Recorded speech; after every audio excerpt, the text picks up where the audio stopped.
October 5th. Steebee Stream.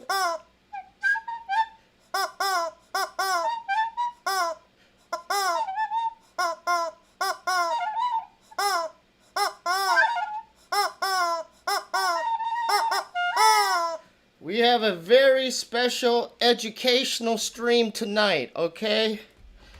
Where's No Name at? Where the regs? No Name's gonna love this. Okay, so I want to try to do it how the other streamers do. You know how they hold it up. So today we're gonna have a educational stream. It's gonna be a little different than last week's stream. And the main character, her name is Peggy Kane. I sang a song about her just now. So Peggy Kane, hold up, it's too loud, right? Peggy Kane is just a normal woman that lived in Arizona, but I think kind of far out, not near Phoenix or Mesa. She lived kind of out in the cut. And just like last week, for those of you who need to get caught up to speed, we did Art Bell EVPs. So that was an introduction of spirit voices. But so Peggy Kane, she tried to do normal EVP activity, and unfortunately she contacted reptilians that wouldn't leave her alone. So if anything, I know that, I mean, this subject matter is kind of really far out there, but this is the stuff that I like watching when I'm by myself. This is the stuff that interests me. I really love sci-fi. If anything, I love Alien Mind with Dennis Quaid is one of my favorite movies. But before we continue with that, I just want to give you a teaser as far as the subject matter. I did get another strike by Flow Wrestling. Yeah, I thought it was due to the showing a North Korean wrestler, but I think that they were just really cutting down on. I think they want to be the only platform of showing like exclusive wrestling matches, which is fine. All right. I don't think I'm gonna get docked today, but I want to give you guys an update as far as what's up, Dust Tapes. I want to give you an update as far as the content about to drop. I know it's kind of tedious, but I like doing it because I could get that out of the way. Then we could get right to Peggy Kane.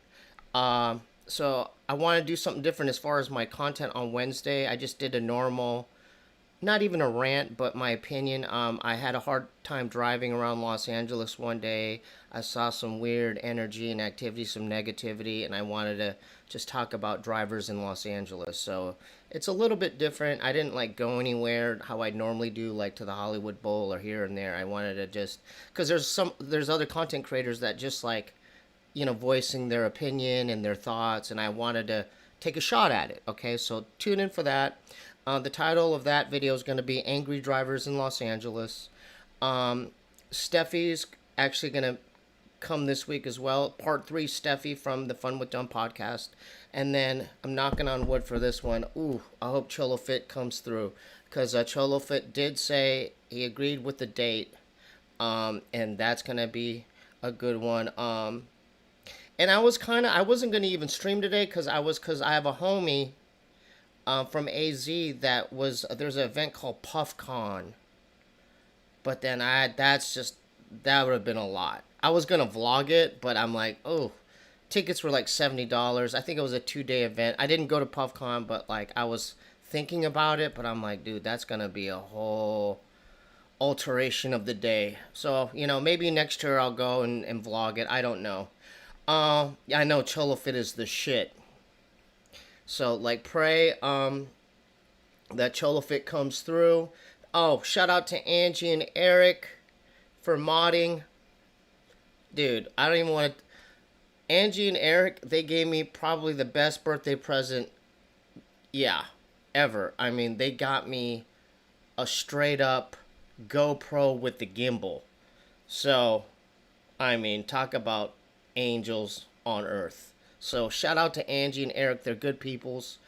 What's up? We were talking about you, No Name. Hey, No Name. We're about to get into some reptilian voices, man. I'm glad you're here. I'm glad everyone's here. Trevor, Crank, Daniel, all y'all. This is gonna be a good one, okay? So it's gonna be, I'm gonna have to pause it, but this is Reptilian EVPs, and this lady Peggy gets into the lower astral world too. So that's what I want to start doing here. You know, I know like people like watching and viewing politics. I like looking stuff like this up because I want to know what's going on behind the scenes. Everyone's talking about politics, this and that, earthly things, but I want to know, like the Wizard of Oz, who's behind the curtain. Okay, so let me get rid of this fair use thing, and we're gonna get into Peggy Kane. All right, so let's see if this is working. I already did theatrical screen. Here we go. How many of you have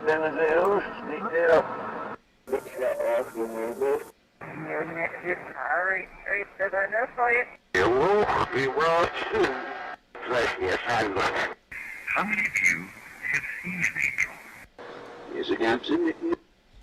Here we go. Okay, Peggy, it's April 30th, 2006, and we're just hours away from May 2006. And yesterday, April 29th, you posted a summary of your website and proclaimed it to be your final post for the website and set the closing date of the site for a couple days into May. What led to this decision? I just didn't want to be involved with a big countdown. I felt I said everything I needed to say. I'd given every bit of information that I could come up with as far as what I believe is going on, what, the agendas, the reptilians, the cloning, the cloaking, and then the dates, this May leaving of this ship. So I felt that now it would just be rehashing. If there was any other information that I had forgotten, all these other people were doing reverse speaking, and I assumed that they could find it out for themselves. So I felt it was time. You said from reverse speaking, I've learned about the reptilians, the plight of the people in the astral world, the reptilian eating of human meat, the net, the extent of the manipulation of all structures and beliefs, the cloaking of reptiles within people, the multi-dimensional nature of all of us, the role of other allies like the Pleiadians, the incoming of Planet X, as well as the true nature of the Creator. I had to let go of so many of my beliefs and now simply serve the one, which is all life, to the best of my ability. I mean, that was a handful right there. I mean, he just said a whole lot, almost overwhelmingly so. I'm glad that they're going to talk about the lower astral and reptilians. I didn't know they ate human flesh. Let's continue. Now, many years ago, you were a co-host of UFO AZ. You had a couple radio shows that you worked with. You worked in Off the Record, The Cutting Edge. You even staffed a UFO abduction hotline for a while. And if I'm correct, you also won a lottery a number of years ago, and that gave you some of the opportunity to do a lot of research.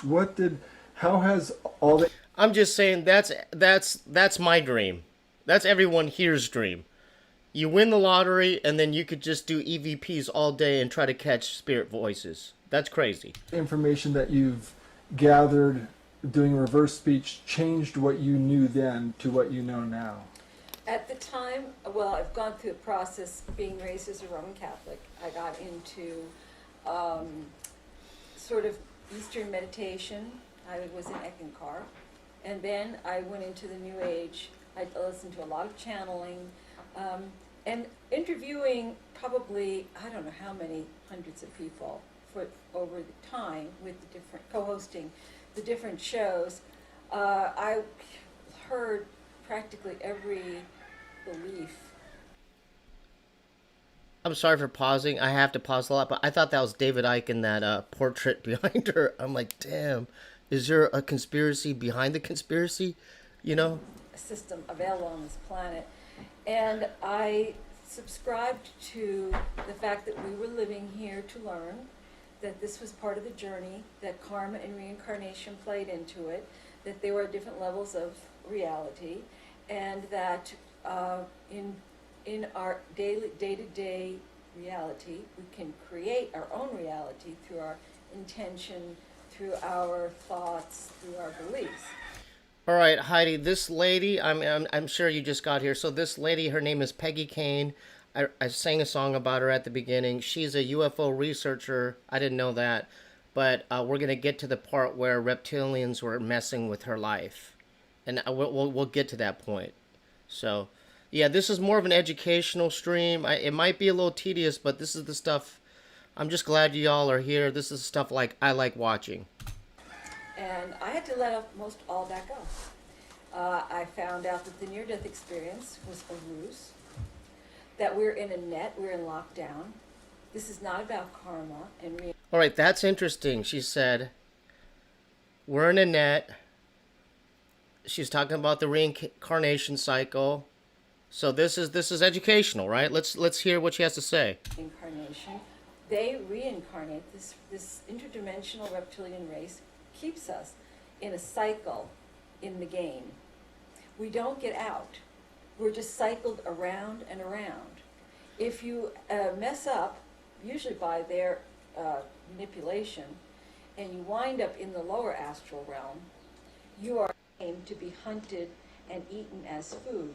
Now, okay, so let me that I have to comment on that. Okay, so I wrote a song about the lower astral on one of my albums, but I think I got inspiration because I was watching shit like this back in the day. But what's scary, so this is my thought process, is we know that there's a other dimension where spirits are still there, or at least are like reminiscent of their voices are still there, but I didn't know on top of all that reptilians are in the lower astral world. Let's keep going. now that includes little children who wind up there, sometimes because they die along with parents who, for some reason, there are a lot of little children in that world. And those little children are abused. It's just as physical over there as it is here. So this whole spirit, spirit thing didn't pan out. We're not ephemeral wisps of energy floating around cemeteries. And the first time I really got that was when using EVP. I learned it through talking to people on the other side. They told me, and Francis Haley, told me in particular what life was like over there, which was fine in the beginning because I knew he had been a screw-up, let's just say. Okay, so she's referring to, so correct me if I'm wrong, she started doing EVPs, seeing what kind of voices she could catch on the other side, and she met a person named Francis, and correct me if I'm wrong, I believe that most people that end up in the lower astral world, they're like past like crooks, or you know what I'm saying, like they have some baggage, that like some bad karma that they did on this plane. All right, let's continue. And his friends were all messed up too, and I figured, well, okay, they got what they deserved by being in that place. It was not until I learned about the children there that that was a wake-up call for me. He told me that there was a family who were being kicked out of their house. They had no money.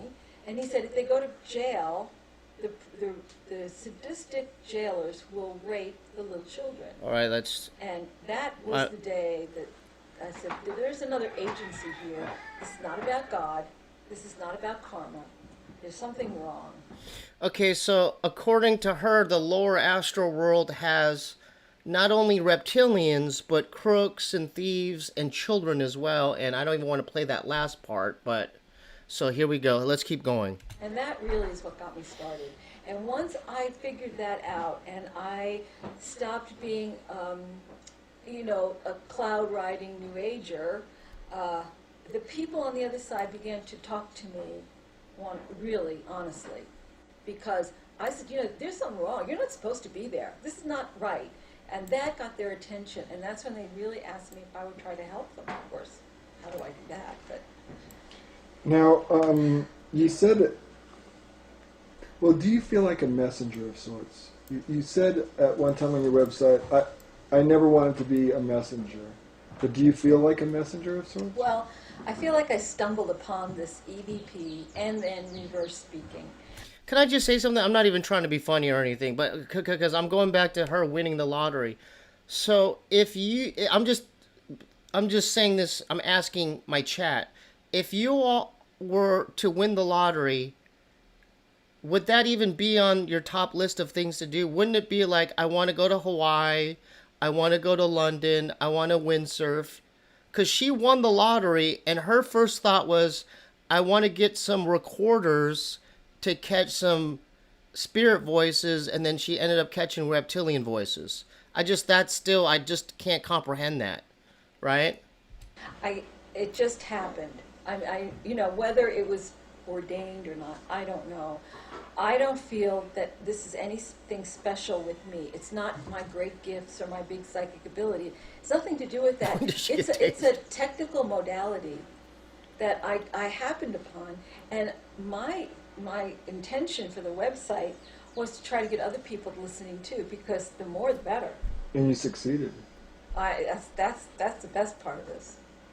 Now, you say your house is like Grand Central Station. The first few questions here, I'm going to ask how all this has affected you and your personal life. So, you mentioned that your house is like Grand Central Station. What do you mean by that? Well, there's always entities here. For the first 2 years, Francis and the gang were in and out all the time. They would talk to me on my recorder. Now, I had glimpses of Francis, but it was very quick. But most of the time, I don't see or hear interdimensional, either people or reptilians. And I'm glad. I do not need that. I mean, if I thought I could, I would shut it down. Can someone, because I wasn't paying attention at the beginning, because this is in Arizona, I don't know what town or city she's in, but that'd be good to know, not to possibly go there. Or it'd be good to know if you want to catch reptilian and EVP voices to go to this place in Arizona. I don't know, that might be a future vlog, who knows. I need someone with me though. To the best of my ability. But they would be here, they would comment on, they knew about my habits, they knew about my life, they knew about, there is no privacy whatsoever, let me tell you. And besides that, they even invaded you during the night. You said you had nighttime encounters with them. Sure, they'd be in bed with me. Well, tell me,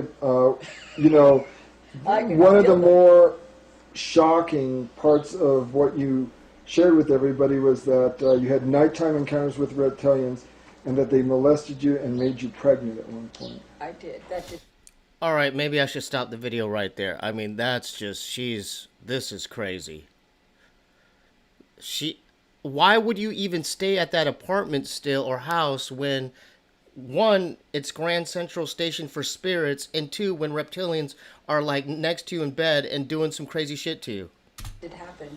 That was, I did not consciously think, at first I did not believe that they were pulling me out of my body or molesting me or raping me. I did not believe that. I thought I was completely protected. And by reversing myself, I found out that that was not necessarily true. That they can do that, and they do it to almost everybody. Whether they remember it or not, it doesn't matter. I did tell myself that... In reverse speech. In reverse speech. See, I talk to myself in reverse. I ask myself questions, and I give myself answers. Okay, that's what I remember. I'm sorry, I have to pause here and there to make it transformative. But I think, okay, so that's the part that I forgot. She doesn't do normal EVP recordings. She reverses it, because according to a lot of these researchers, if you reverse your answers, it tells you the truth. You know how a lot of musicians did weird shit like that, like the Beatles and heavy metal bands, they would reverse the speech, but in this context, they would do it to find out the truth. That's how, like, she's going to catch Francis, I believe. It's been a few years, so let's keep going. And this part of my mind is much more aware than this shut down conscious state. Shout out to Isaiah. She seems a little too calm about all of it. I agree. It's like, and that tells me, damn, she's probably lived with these spirits and reptilians for a minute, because I would have, like, maybe moved to Phoenix possibly and get out of that area. Basically told myself, I don't know if I can say this. Shout out to Slip. You said it, Steebee. Thanks for being here, Slip. Yeah, this is a bizarre case here. We're gonna learn something here. I said it in such a way, it doesn't mean that much. to have this sexual activity, what is it? It's just that. Don't get all worked up, and it's not the end of the world. I'm fine, you know. So I gave myself that gift when I first heard this. Then I also felt, I knew that I was having, I knew that I was made, I told myself I was made pregnant, and you know, I'm almost 60 years old. I mean, this is like, oh, how did that happen? But, you know, they can do these sorts of things. And I felt the night twice that they pulled the fetus out. It was very painful. Okay, so I don't even know how to comment on that, but you know what popped in my head? You know what I saw last night, folks? This is a little off topic, but on topic.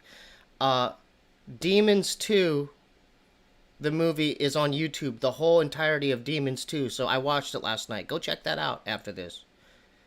It's a good one. Demons 2.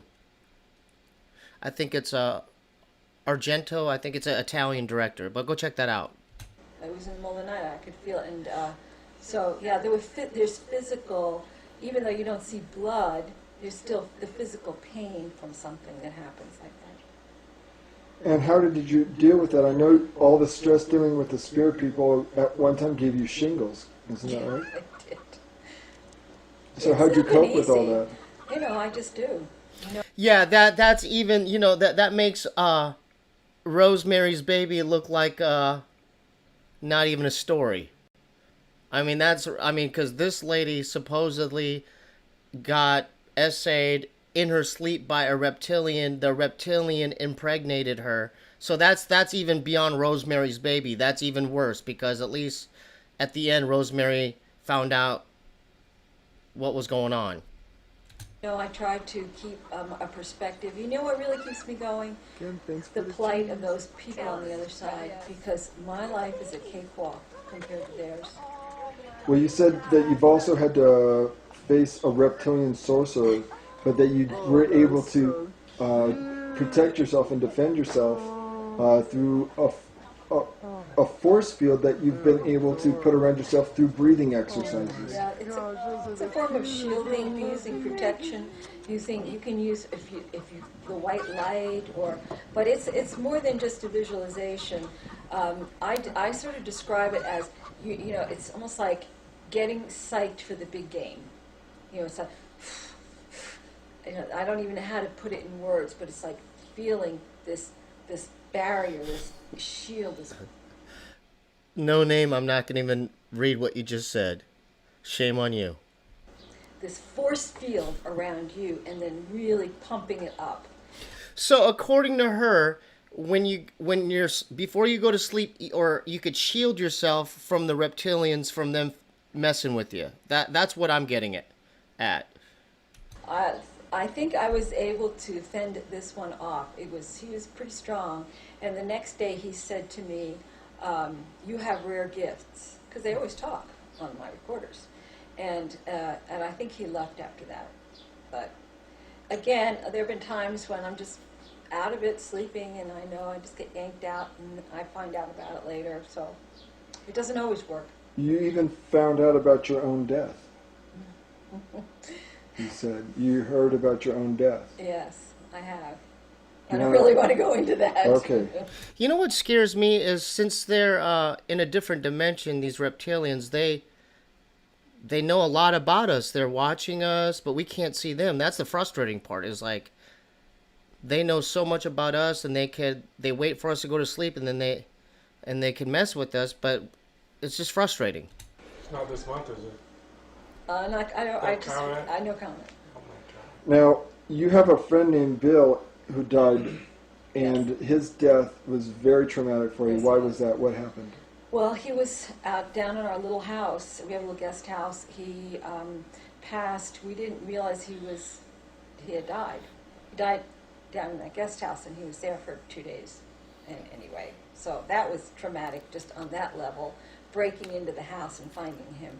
So, but you know, he looked peaceful enough, and it's a natural thing, you know. So that doesn't really, it's not upsetting to me.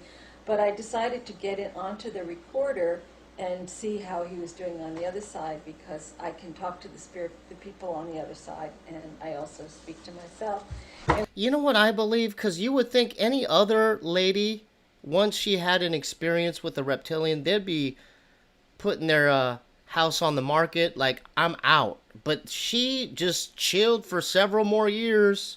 You know, like, I'm not putting judgment on her, but that I did notice that. Like, any other lady or man or whoever would have been like on some Amityville horror shit. Like, I'm out of here. I hear, get out. Peace, you know? And on top of that, they're messing with her in the dreamscape world, whatever. And when I reversed myself, my responses in reverse were so shocking to me. I was almost screaming, I should slap you. You make me sick. And I was just like, I didn't know what that was meaning. And then it turned out they, the three of them who were here at the time, reptilians, said, yeah, we were hiding in the house when he died. And we grabbed him and we ate him, and we left Barney down there to clean up the mess. See, that's very troubling to hear. Disturbing. So, correct me if I'm wrong, but the reptilians waited for Homeboy to die. They're in the cut in the lower astral, and they're like, boom, once the, whatever, they caught the spirit body or whatever, and then they ate him. They ate the dude. That's what they said to me. And Unbelievable. I wept for days, because to die alone was one thing, bad enough, and then... Wait, not funny? I gotta say, yeah, V, I think you're referring to V, the final battle. That's the first time, because I was a kid when the original miniseries, they showed that on TV, but that's the first experience and exposure that I had towards reptilians. But I thought it was just, oh, this is just G.I. Joe or just any other fun story. But dude, they were ahead of their time. Go check out V, the final battle. I actually watched, they redid it years later, like in the 2000s, but I'm talking about the original V miniseries. That was a great series. to wake up and face that. I mean, nobody is really dead. All these people, those people who are eaten, are sleeping under the net. They are in a sleep state. They are fine. They will rise up and they will be fine. But it's just that trauma of here we're thinking of going to heaven or something, and to wake up to face 3 reptiles who then probably hanged him. He probably was hanged. So because that would be horrific if I were to pass away and then you have to scrap 3 reptilians. Like, is there a solution to this problem? Because I want to die peacefully. I do not want to face any kind of reptiles or reptilians, so I hope there's some kind of solution to this. I don't know how they do that. Exactly. Hey, Mondo, I need you. Yeah, hissing. Yeah, there's reptilian hisses. Didn't ask that. You have another friend who you call Roger. That's not his actual name, but Roger has stayed with you for a while. And he was on. Well, maybe describe his case. You said his reversals were horrific. Could you talk about Roger's case, because he stayed here with you as well? Yes, he came out because he lived in Texas, and he would run voice-activated tape recorders at night, and just had the most horrendous sounds on these recorders and voices, and he was looking for somebody to listen to them, and he came to Tucson to talk to Wendell Stevens, and Wendell just wasn't, he just wasn't ready for all that. But through the grapevine, he found out that I listened to tapes, and he came down here, and what I heard was just awful. It was just awful. And we spent the next couple of months doing everything we could to try to keep them away from him. And at the time, I just did not, I still didn't know just about the nature of this reality, but nothing we did really helped very much or for very long, which was another rug being pulled out from under me. You know, I mean, we did Reiki, we had a ceremony, we did holy water, he became born again Christian, not here, but when he traveled, he became a born again Christian, and seriously, I mean, truly, and a full immersion baptism. He had the whole congregation praying for him, covering himself in the blood of Jesus as protection, and he was attacked right in the church during the middle of all this. I mean, we did technologies, we did lead, we did garlic, we did vinyl, magnet. Well, what were they doing to him when he was here? What were they doing? What kind of attacks? Well, they would, other than the rapes, which are, you know, they're collecting, rape is one of the ways they feed, by the way. They call that alien honey. And another word, because I've been researching some of this stuff, listening to the Ike stuff, there's a term called luch. It's so the reptilians feed off this fear energy from humans. Let me just, this is going to be a shameless plug, but I was thinking about this. This is I think I was listening to this type of stuff when I recorded this album. So David Cho did the cover. I think this album's on my Bandcamp, but I have, I think, two songs inspired by Peggy Kane. I have track 5, Reptilians Are Real, and then what she's talking about, Memories of the Void. That's when I'm talking about, like, the lower astral world. So you know, the shameless plug, but I just popped into my head. But yeah, let's keep going. They're in the process of raping somebody. They are ingesting your energy in that form. They would also cut into his head. They put implants into his nose, into his sinus cavity, into his ears. They would, that way they could monitor or give him the visions and the voices that they wanted him to hear to keep him in this tied in with them state. They can manipulate his dreams, a dreamscape. Then they would also dig into his head. They would extract fluids, spinal fluids. They feed on different organs, body organs. They will use, like, almost the needles to extract. Now this is all astral. They extract fluids, body fluids. When they ingest people, they're not just eating meat. They are eating, what they're eating is, there's memory in our bones. They ingest elements, emotions, all these different things. Otherwise, they could just clone and eat people. You know, clone and eat and clone and eat. But that's not enough for them. The human body, when they ingest it, they take in much of what we are. So that's so terrifying, the way she's describing the way reptilians ingest humans. I mean, the whole memory in our bones, like they're probably eating that stuff like beef jerky, man.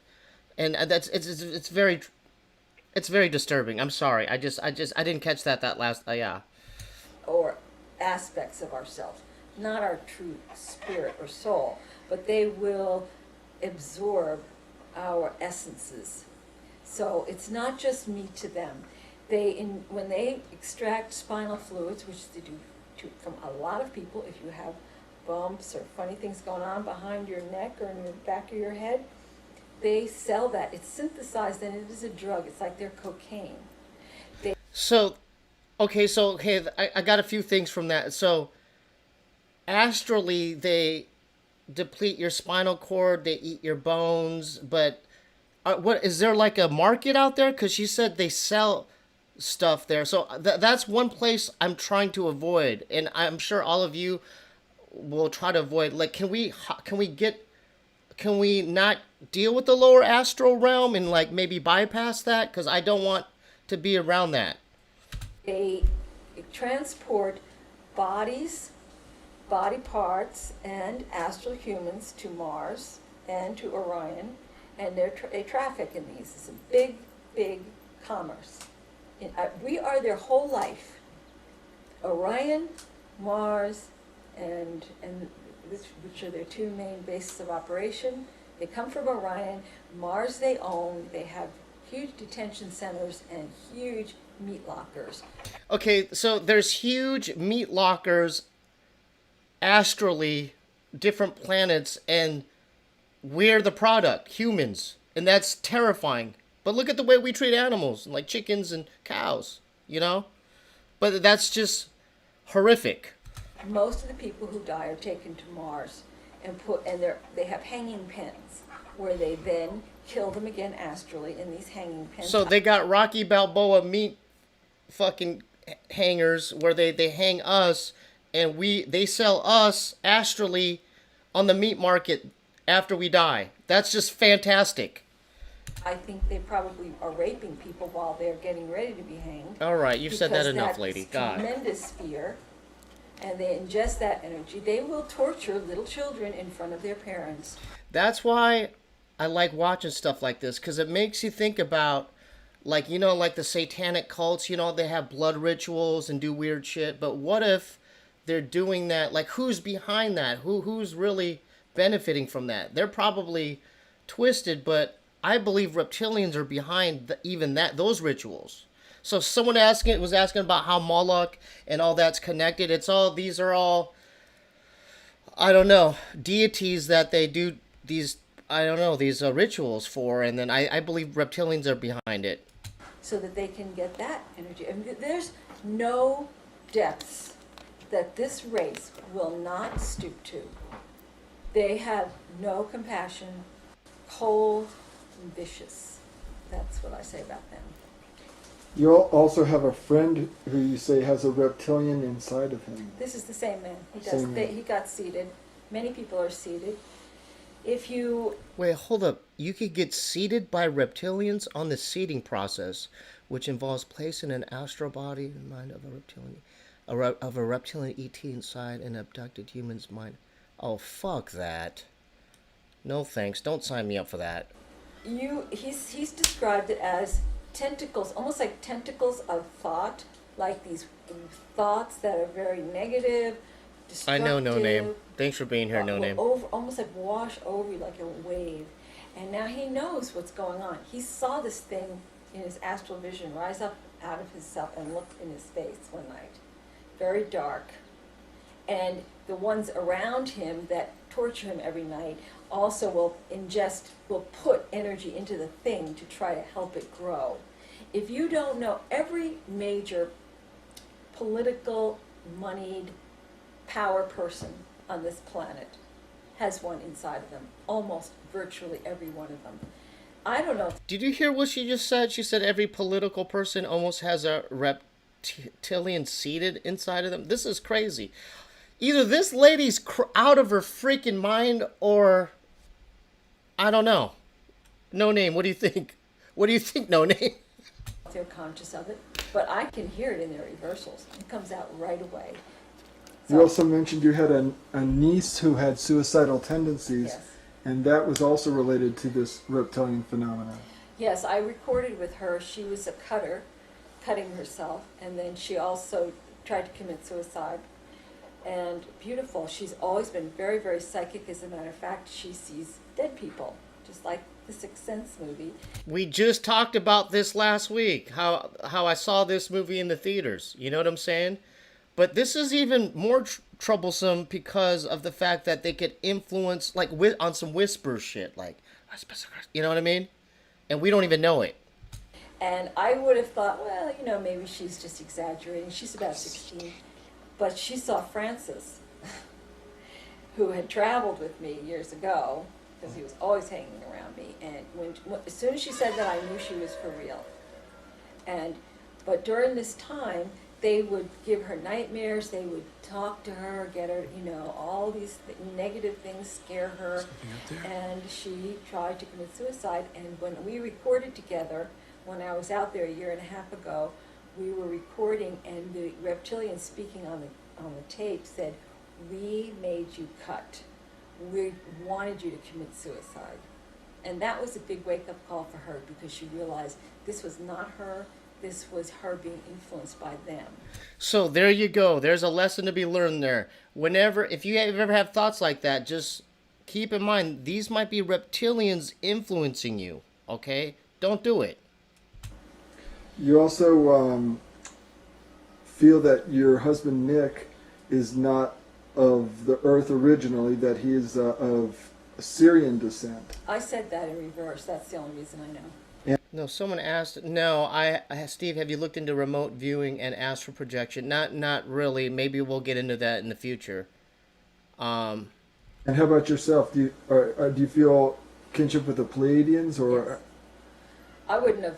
I mean, I never was into, I'm special, I'm Pleiadian. I'd heard a lot of that on the TV show we had done, and I was like, get a life.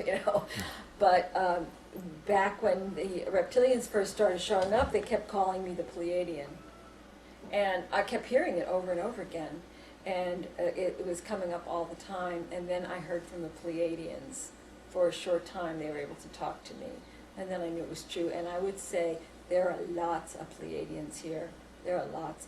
I would say anybody who would be interested enough to watch a program or to something like this project probably is not from here. So that's interesting. The reptilians referred to her as a Pleiadian. And she said there's a lot here on Earth. So people in this chat might have Pleiadian roots, alien roots. And probably Pleiadian. You say also a lot of the people that are pursuing knowledge of this sort are often in financial binds. You have a lot of friends in financial binds. How does that play into this whole scenario? Why is that? Because they've created debt. They've created this whole money system. And it's wrong. It's wrong. Look at this planet. It is wrong. So this is just too much. She's saying the reptilians created debt on this planet. So I don't know where she's getting. This is crazy. So it's not easy. I mean, it's not hard to see how people who are not into the money thing, are probably going to be poor unless you're willing to compromise. And I'm not saying everybody, but I'm just saying generally speaking, money is not easy in spite of the new age. People who say. I don't know. I'm not saying that I come from I have Pleiadian roots at all, because I think Pleiadians are like the blondes. Like, come on, dude. I'm part of the Mongoladians. I don't know. Maybe in a past life, and I'm a Mongoloid now, or Korean. I don't know. Maybe, I don't know. Just think about it. It's yours. I don't think it's that simple anymore. I used to think you could just create it by thoughts, but I don't believe that anymore.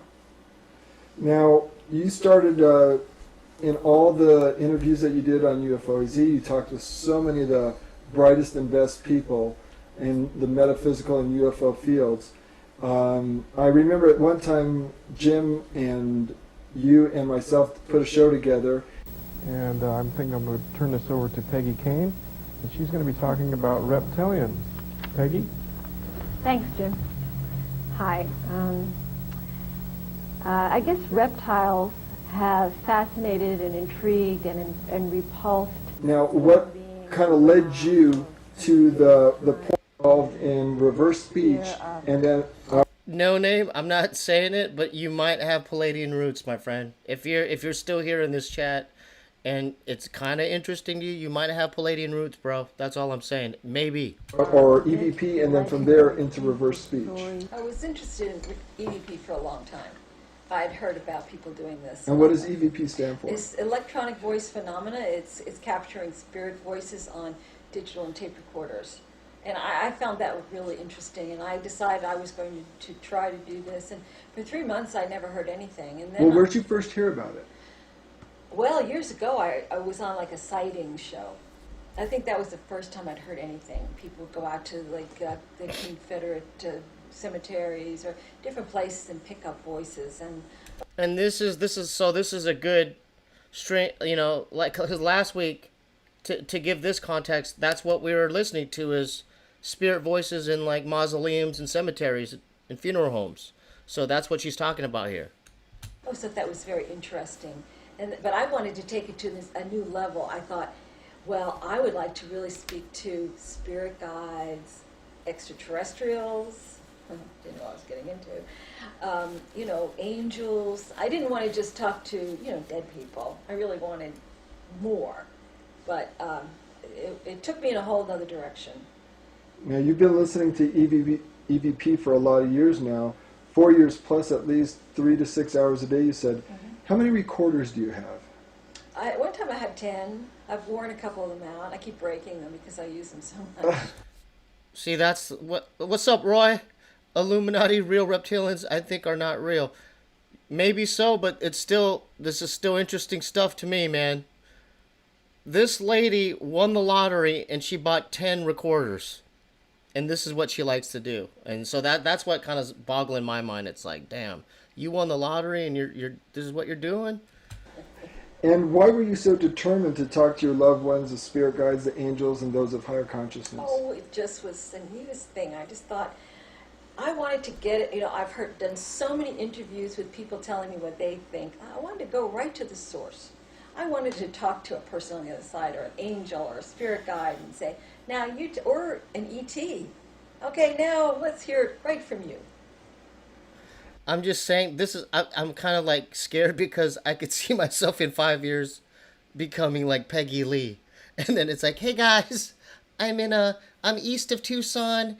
I have my 20th recorder. So today we're gonna try to make contact with Charles. He's a cool reptilian. And so why did you join the American Association for EVP, and how did you get I'm working on my new reptilian series t-shirts. Come check it out on my website.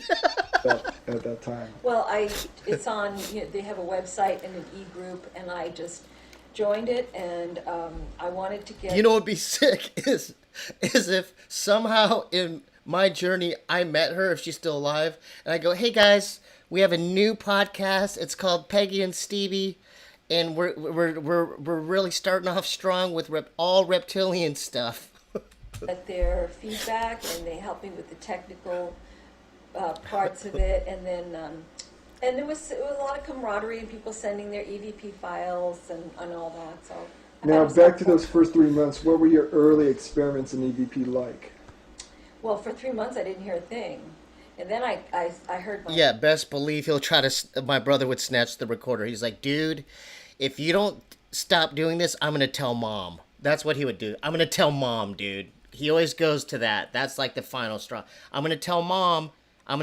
Because when I bought Linda Moulton Howe's book, that scared him. It scared him. Yeah, me buying that. Name, which I almost jumped out of my skin, and I was running around, playing this for everybody. Listen, what are you doing?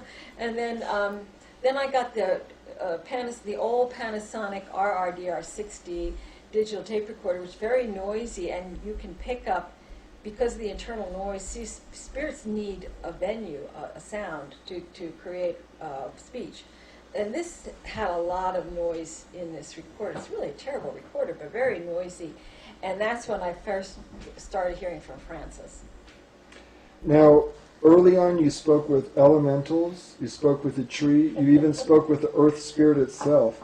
What Okay, so now, who the hell is this, Mother Teresa now? Now she could talk to plants and trees? Come on. I was there with her when she kept it to Francis and reptilians, but now she could talk to plants? Come on. Was that not That was accurate? all Francis. That was all pretending Francis. to be an elementical, he called it. It's like, why are they calling it? We'll was get to Francis. He was jerking me around. We'll get to Francis there in a second. Were your friends concerned about your mental well-being? Oh, gosh, yeah. Well, Yeah, this whole chat is worried about your mental well-being. This whole chat, we're wondering, how is she coming up with this shit? what were they saying to you? She's really lost it now. She's talking to trees, and they're talking back. But anybody could hear it. It wasn't like it was just in my head. This is audible. But She was so excited. I was just beside myself. And then when I spoke to the earth, and she told me that she was suffering so, and it's such excruciating pain, and I wept. It was a very emotional thing, and my friends all thought I was really going to have a breakdown or something. They were very concerned. And what convinced them that you were okay? I still don't think they're convinced. No. Okay, I tried well, to be more normal. how did you begin to talk with a passed over spirit named Francis Haley? Here we go. He was the one talking from the beginning. He lived here. He lived right around here. They live in houses, just in another frequency. Okay, so Francis died in 1830. He was a ghost. So she made contact with Francis, who lived in the 1800s. All right. And when I went back and reversed him after being jerked around for about 7 or 8 months, 9 months, I could hear where in reverse I knew all along that he was just pretending and he was being a jerk, and I kept trying to tell myself in reverse. And in reverse I could hear him in real time. We would talk back and forth. I would call him a jerk, and it was really interesting. And then, he would, it was mind-blowing. That's why You know what I just thought of? Okay, because I'm thinking about Francis, right? He's a trickster. He's a jokester. He lived in 1830. And so, like, when if you're stuck in the lower astral, wouldn't the first thought be like, how the fuck do I get out of this dimension? Instead, this guy's like playing pranks and stuff. It's like, dude, if any of us were caught up in the lower astral realm, we would at least try to figure out a way to get out. Is there a way out? Who knows? Let's see if Francis shows us. really said, if you don't reverse, you'll never know. You can reverse and listen, because all EVP is reversible, all of it. You hear that? All EVP is reversible. And I think that, I don't know when this was filmed, like in the 90s or whatever, but I'm sure they had software to do that on their computers. So in the beginning stages of EVP, when you were a novice, he was playing on your gullibility. Right. And then I know, Rick. I know it sounds like a shroom babble, but dude, she doesn't seem messed up right now. She seems like she's like just this is her normally. you at one To be honest, she seems super sober. point had an exorcism to get rid of Francis and the other spirit people. You got so fed up with it. Yes, I Tell me did. about that event. Well, there were about 12 of us here, and we're all very spiritually oriented people, and we had this whole exorcism going where it was all around, and we had holy water. I mean, we had everything. Everybody contributed, and we put the recorders in the center of the table with crystals and sage and all these different things. And I played sacred music for hours into the recorders and put light around them. And when I picked it up, he was still there. None of it helped. None of it helped. No. Do you have faith in that stuff anymore? Or no. It was ordained. I needed to talk to Francis. I needed to understand what was going on. I had to get rid of this la-la version of reality that I've been living with. But that's what She needs to get with Linda Moulton Howe immediately. Because Linda, she's getting older. They should do a podcast.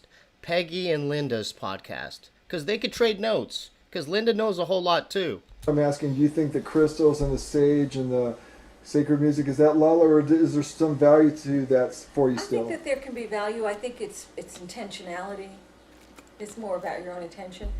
But I was never going to get what I wanted because You know what? Hey, the good things. That's one thing that didn't even dawn on me. She could be a witch, right? Because she's talking like a goddamn witch right now with all this crazy reptilian language and stories. it's not valid. Guardian angels are just reptilians with their guardian angel suits on. Angels.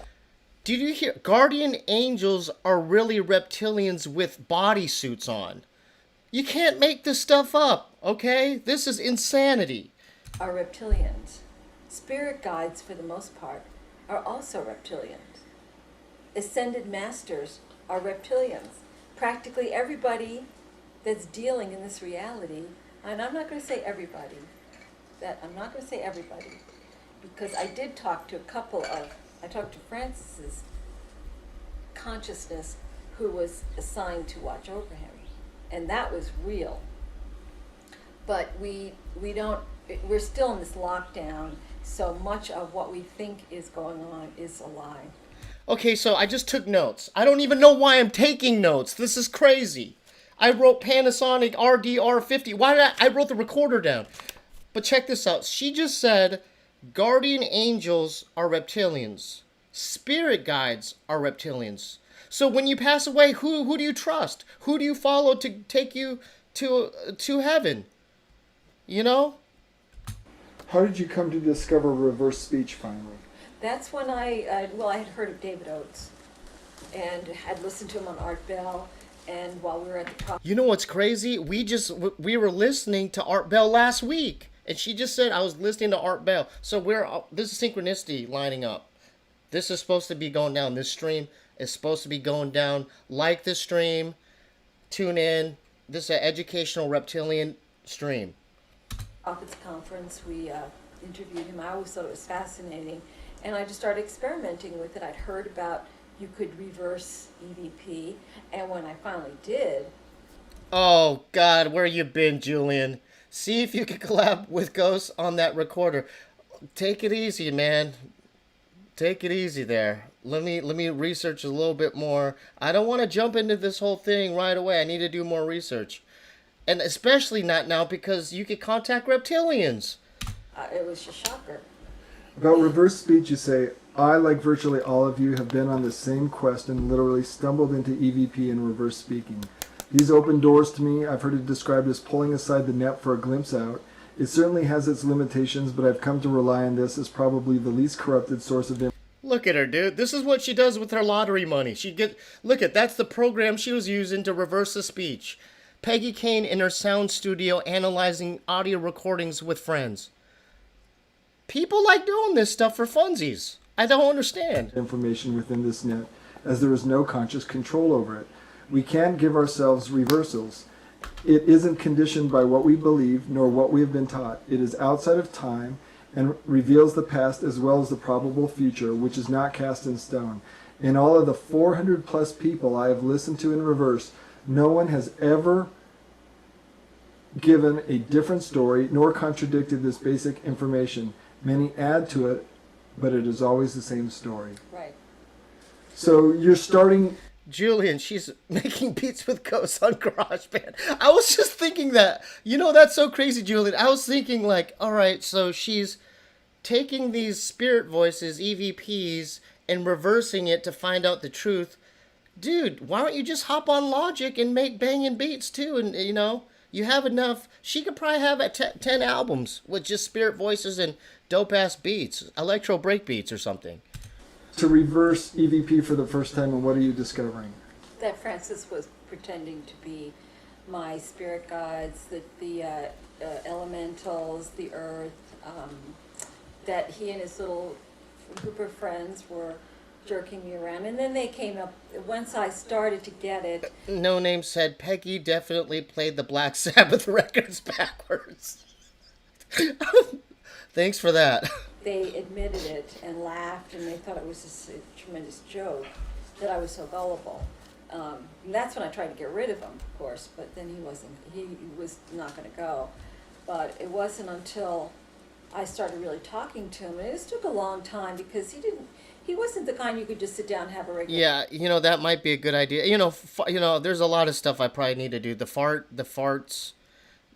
EP, and then would people want to tune into spirit ghosts beats, or are people even into that?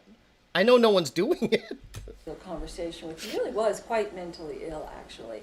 He had died of rabies, and I think that carried over into the other world. And but he would, if he was in a mood, he would answer my questions. Julian coming in hard again. Peggy Kane sounds like a dope stage name. Nicki Minaj ain't got nothing on Peggy Kane's Big Peach. There you go. Yeah, she could have, like, I don't know. Let's research her later to see if she's still around. And, you know, about what life is like over there and all that. So the reversals, once I knew I could always catch a lie, I had a lot more confidence about talking to these people because I knew that if they were going to jerk me around, I would catch it right away. And once they knew that, the lies stopped. Okay, so that's probably one of the most important things from this whole stream. If any one of you choose to do EVPs or try to catch spirit voices, all you have to do is get her software or a software that can reverse the speech and that will reveal the truth. Okay? That's very important to her. You got to a point where you just chucked it all. No, I never did. You told me. I know, I would I say remember, that. because you were telling me that I would say about that, but I never did. talking to the earth and talking to the trees. I know. And I remember you were just so into that, and you were just so blown to access that I information. know. Oh, they cut that part. You see that edit? Yes. So she was talking to trees and stuff. I don't know. Let's just keep listening. I don't know about this lady. And when I found And then you found it was all a crock, and it was all Francis, and then you screw this. I know. But I would do that for about 2 weeks, and then and I then would you'd pick it up, and I think Shout out to Jeff. Have you seen the Paul Thompson Anderson movie? No, which one is that? Is there a new one? No, I haven't seen it yet. No. Is that the new one with yeah, I don't think I've seen his past movies, but not his recent movie. maybe it can be different. So you've some. Kimberly, I don't know. We're wait, you know, this could be a Something two-part series. I just don't want to miss anything. Yeah. Yeah, we all want to hear the EVPs, but I don't know. Yeah, we need to hear. We want to see the proof, see and hear the proof. I need to go through this and find out what the hell's I had that happen to me one night. I'll never forget it. I was so disgusted with this whole thing, and I thought, everybody's telling me, just put the things away. You know, why are you doing this?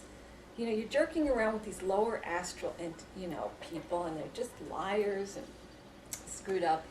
And I laid there in bed, and I thought, why do I do this? And I had this thing happen to me, and one of those things you really can't put into words, but it was like I knew there was something I had to do, and I couldn't put it aside. And from then on in, I stopped trying. And it's been a circuitous path, but finally, one thing, it was like the onion, opening up, trying to get to the heart of what all this layers of stuff was. Now, in terms of reverse speech, what are the best techniques, and why is it important to listen to white noise? White noise is important for EVP. If you want to listen to spirit people, I'll give you a clue right here, anybody who's listening. If you get on there and ask to speak to your grandmother or your uncle, and Shout out to Joe L. Dion. A boom bap beep with EVP samples would be unreal.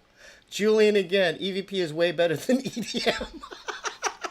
you go out to a cemetery. Hey, amen, and you brother, just I talk agree. to- say, I want to talk to spirits. You're going to get a reptilian right now.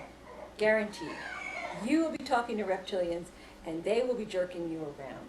What I would suggest, if anybody is really wanting to talk to people, go to a public place, a mall, an airport, a cafe, where there's ambient voices, not too loud, but there's hum of human voice in the background.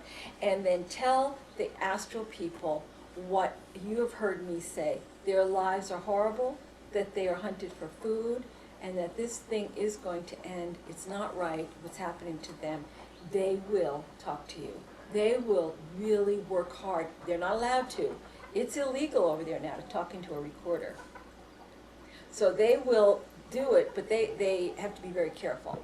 You know what this reminds me of? Remember that movie Talk to Me, where they touch the hand and they could communicate with a ghost from a different dimension. So I'm guessing the lower astral world is kind of similar to Earth, but a lot darker, and plus there's reptilians hunting you down, but there's still like 7-Elevens there. I don't know.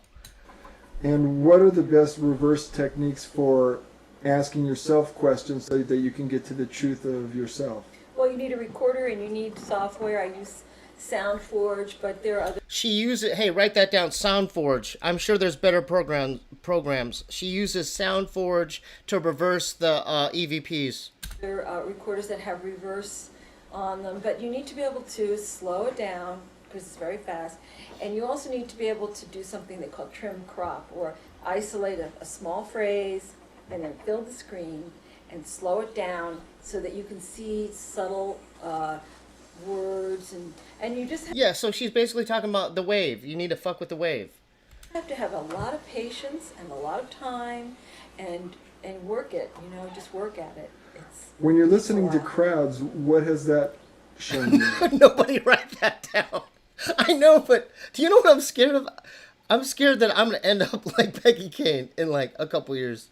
Like, you know, I'll get evicted from this place, and they're like, "Oh, what happened to Steve's channel?" And then I come back with the Fu Manchu, and I'm like, "Hey guys, I really tapped into the missing link as far as the spirit. The spirit world." The EVP. Wanna come up? The spirit people, as I said, need a carrier wave in order to have a voice. If you give them just white noise, like shh, they will make words in that, but it's not easy to understand. But I have found that human voices in the background, they will take that human voice and they will speak to you. And they will address what you're saying. They might even call you by name. And you'll know you're being spoken to by somebody who's, it's not a human, physical human, it's non-physical human. You've listened to news broadcasters in reverse, and sometimes you've heard them make direct reference to you. Yeah. What is that like? I Give me think- a for instance. They'll say Peggy is listening, or the girl who listens in reverse, or usually they'll use my name, and that always catches my attention. Now, that being said, this is the universal mind, and anybody who's doing this, they're not going to hear my name. They're going to start to hear their name, because they're the one listening. So that's interesting. You could reverse any type of speech, because they're talking about a news reporter reversing a news reporter's speech and then getting a message out of that. That's interesting. And that universal mind knows this reverse speech part of the mind is connected to all minds. So because I'm listening, I'm hearing Peggy, but somebody else is going to start listening and hearing references to themselves. Shout out to Gabe Gonzo. That dude in photo behind her on the wall looks like Vigo from the first Ghostbusters. Look it up and tell me it doesn't. Dude, you're right. Yeah, Vigo. Yeah. That was a good movie. Yeah, I have to watch that again. Yeah, Vigo's from the painting that comes alive, right? Vigo? It's very weird at first. What types of people have you reversed, Peggy? Thank you, Gabe, for the super chat. All kinds of politicians, because they're making the decisions that affect everybody's life.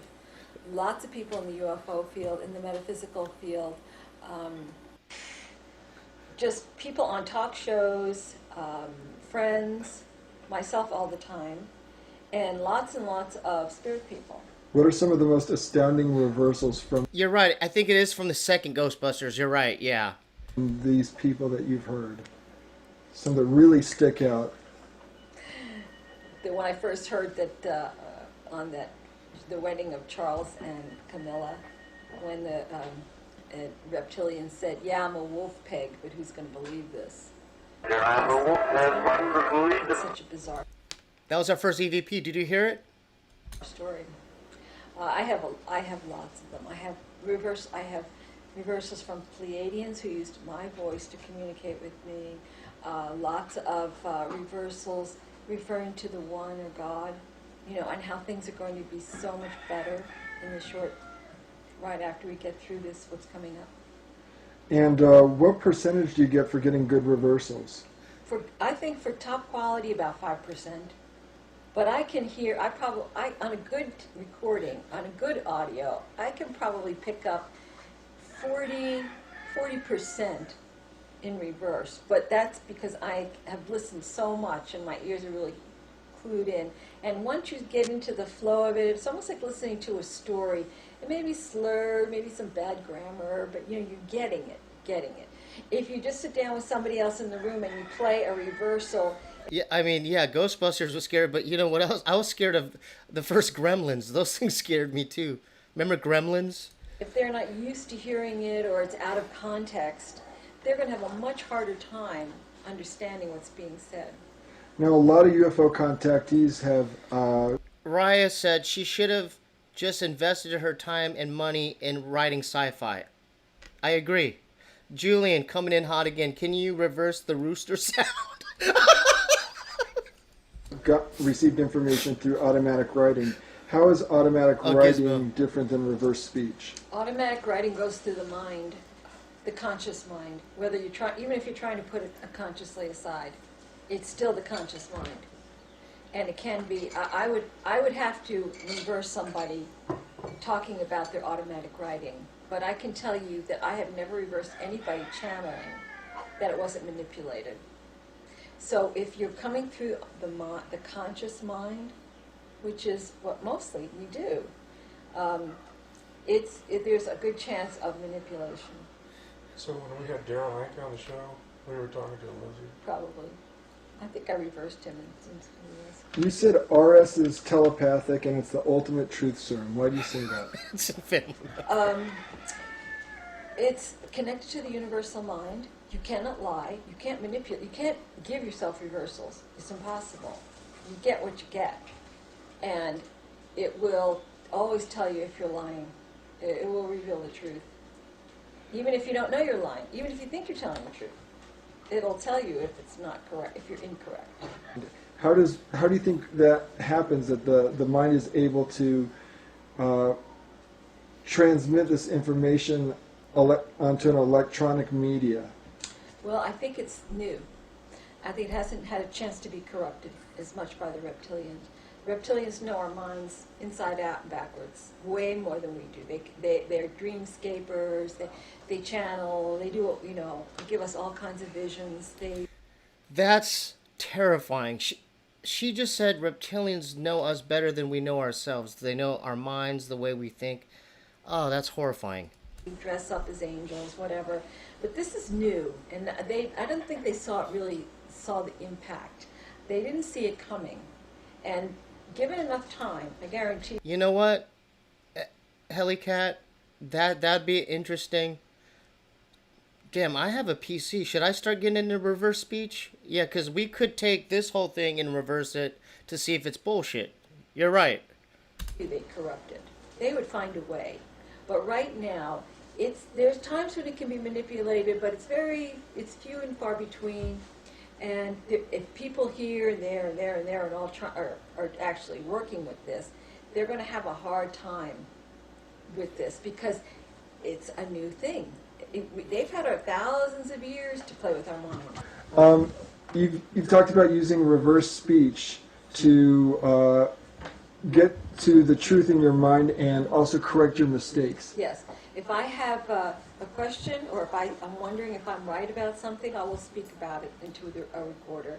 3 sentences is my rule. Give it enough words to be able to get reversals. And then I will listen really carefully. I might not get something that's clear to somebody else, but invariably I can hear.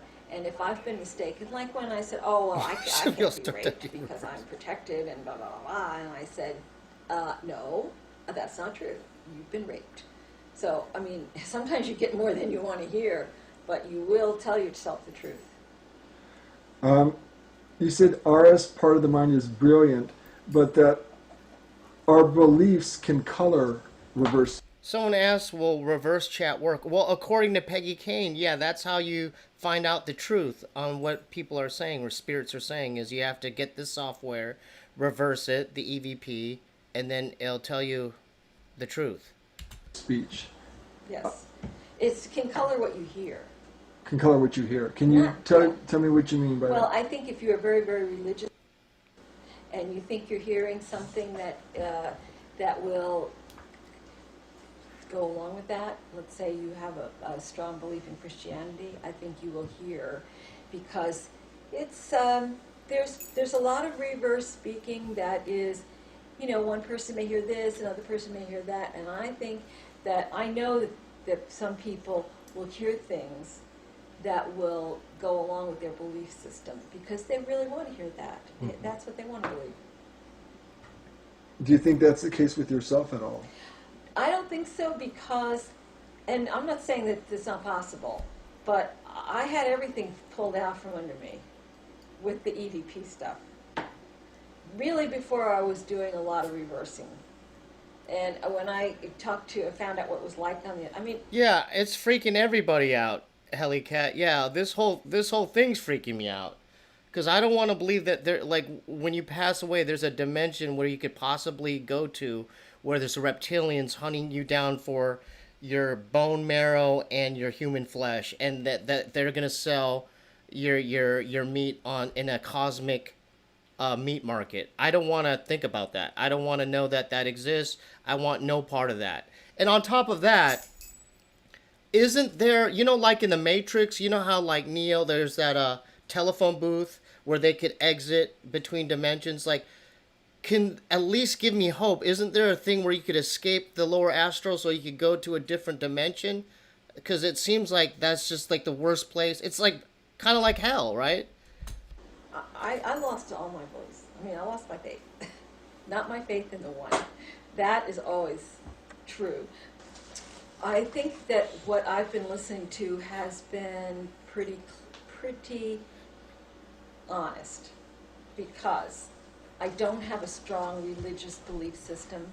I knew that I found out the near-death experience was not what it was meant to be. Crop circles are all manipulated. I mean, all these things that I really thought were true, and I found out were not true. So I just saw signs the other night. That's so crazy. Everything's linking up, folks. I have a clear reversal that where I say I stand naked before God. It's like everything's been pulled away from me. I don't have any. So I think what I hear, as much as possible, is true. Because you've shed all those other belief systems, and you're... A burp in reverse is a fart. Stop it. You're just trusting in yourself now and the reversals that you hear from yourself. I think so. For a sec, I'm human. I could be making mistakes, but... Well, No, reptilian... you're not tripping. They played a really quick snippet of an EP. You're not tripping. Yeah, you're not tripping. You say our furious reverse speech is revealing so much. What gives you that impression? They detest what I'm hearing and what I'm talking about. It's not what they want people to know. And I've had people say to me, how do you know it's not all manipulated by reptilians and that what you're getting is total manipulation? No, that's not true. I don't... Let's do some reviewing. So, according to Peggy, any guardian angel or spirit guide is a reptilian. I wrote that down. Just wanted to go through some notes. I don't accept that. They want us to believe in religions and belief systems. They don't want us to know that we are being eaten on the other side. That was the biggest... There you go. That's the book we need to get. We got to get into some David Icke, The Biggest Secret. Everyone write that down. The Biggest Secret. There you go. Secret. That was the one thing that you don't hear about, because they want us to be in the game. If we for one moment stop fighting each other and look to see who's pulling the strings, they would be out of here.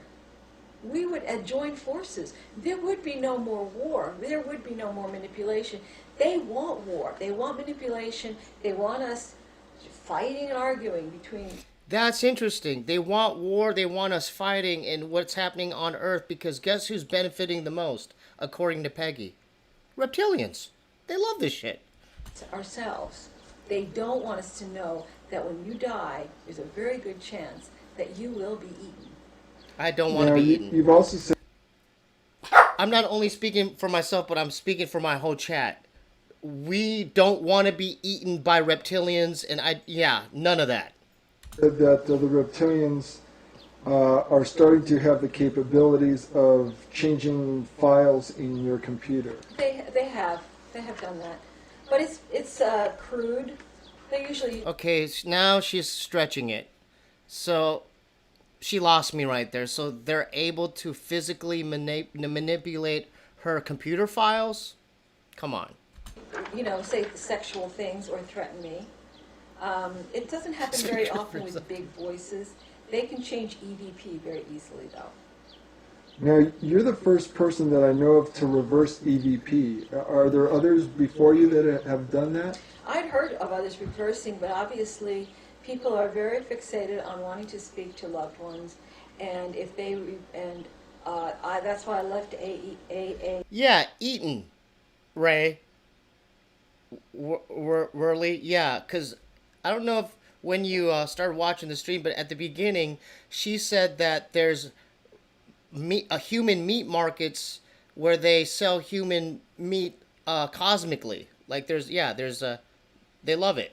EVP, American Association of Electronic Voice Phenomena, because people were sending files out of their deceased children, and all you have to do is reverse it, and oh my God, this was not their child. But they want to believe that. The people, Tom and Lisa Butler, are terrific people, but they have a lot invested in this. They were advisors on the movie White Noise. They've got books out. All right, that's a movie. Hadn't seen White Noise. Have you all seen White Noise? I gotta write that down. I gotta watch that maybe tonight. That's one that I haven't seen. White Noise. Julian, where you been? I'm gonna start eating lizards so I smell reptilian. I know. Give me some lizard cologne to make me smell like them, so they'll mistake me for one of them. Reversing, they're listening to reptilians. I'm telling you, because I've been reversing their files. But people get invested in these things. They have too much to lose to hear the truth. Now, when you began reversing speech, reversing EVP, the first recordings I think that you said you went back to go listen to were Francis's recordings. And what prompted you to finally go back and listen to Francis in reverse? Because I finally figured out that everything he was a lie. I mean, most everything. And so. You proposed a book idea to Francis. Yes, I did. And what happened with that? He really was a little too emotionally. Heidi says life makes sense now. I don't know if you're being sarcastic, but yeah, we're talking about Francis again from the 1830s. Mentally disturbed. The ghost stuck in the lower astral world. To focus on a book. I thought it would have been great. I was going to have him, on disc, talking. I mean, I worked for 10 years for a museum. I mean, curators would kill to talk to somebody from... I mean, he'd had a life as an indentured servant, coming over from Ireland, went to Minnesota as a child. Terrible life. Boxed for a living, fighting. I mean, bare-fisted fighting. He fought Indians in the Indian Wars. He tried farming, didn't like that. And he, ran guns from Chile. Had a fascinating life, terrible as it was. And I thought, this would make one great book with a recording. But he would say, oh, okay, and the next day he says, I don't want to do a book. You say dead people are manipulative in a lot of cases. You said... Well, Was he manipulating you? Yeah, well, sure. Well, that makes sense. They're probably trying to make contact with us because they're scared. They're scared over there, and they're probably wanting to tell us. What's up, Joe? I ate a skin tag once, grew 5 scales. Scales grow on reptilians based on how much human consumption. If they don't persist, powers fade. Just kidding on all that. But much love, King. Thank you, Joe. Thanks for being here. Yeah, we're just we're tolerating her for now. Let's hear some more. Because he was jerking me around. But the thing was that while I didn't know what was going on, look at it this way. You've got all these people abandoned in this gloomy, predatory world. They never see anyone leave, ever. They have children. Did you hear that? So when you're in the lower astral world, you can't leave. They've never seen anyone leave. That's basically the definition of hell, right? You can't leave and there's reptilians hunting you down. It's a prison state. They don't see God, they don't see, they're attacked by demons, reptilians at night. They have that. And in the last couple of years, they're hunted for food now. It's gone from bad to a nightmare. But in the past, when it wasn't so bad, they didn't think I was... You know what I would do if I was in the lower astral? I'm being completely serious. I would